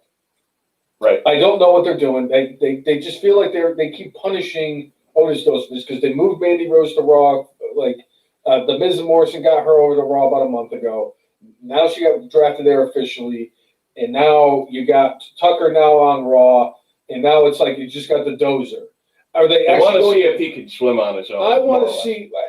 I will come back and I will say I will withdraw my bad for this week if it proves that Otis Dosovich can survive on his own, given this opportunity. I want to see what they do with the Dozer. If this comes back and this comes and just blows up and then they're released in about a year, I'm going to be pissed. But as of right now, that is my bad for this week. All right. My brainless is going to Alberto Del Rio. That makes two of us. I said what I said at the beginning of the podcast. he is a piece of human filth. If the things that is alleged of him, which I do believe happened. Get help, dude. Get help. I'm sorry. It's just like Jay said. If you have all these issues going against you, you got to figure out what you got to do with your life. And the fact is that this wasn't just like a one-time. It's not thing. isolated. It seems like it's happened more and more frequently. So now I'm starting. I think he has some issues with some drugs. Might have some issues with some drugs. Maybe he has issues with his brain. Who the hell knows?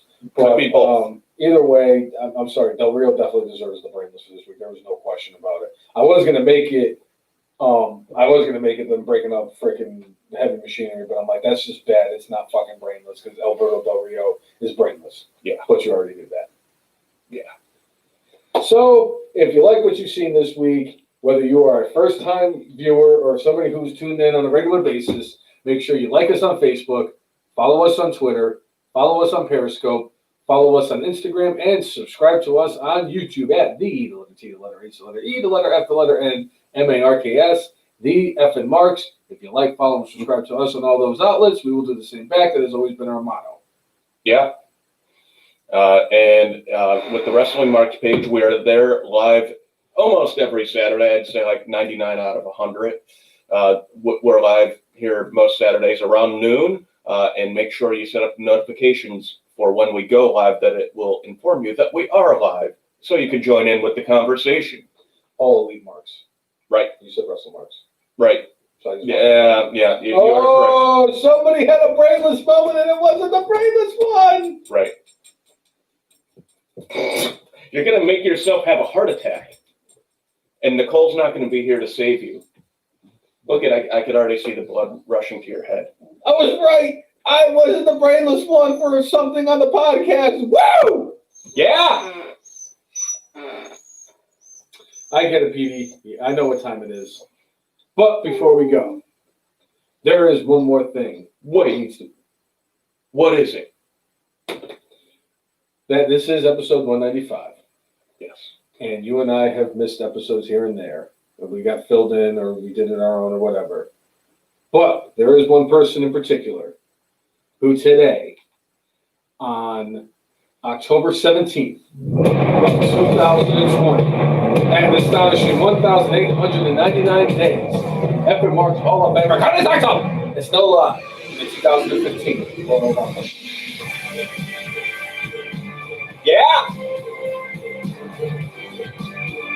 And Tommy knows it. Woo, woo, woo. You know it. Yeah. So for episode 195 of the F and Marks podcast, I'm Jay. and I am the brainless one. Make sure y'all mark out With your guac out. See you, everybody. Thanks for tuning in. Have a good week. And we will talk Hell in a Cell next week. And that's not just Alberto Del Rio coming up in his life. Yeah.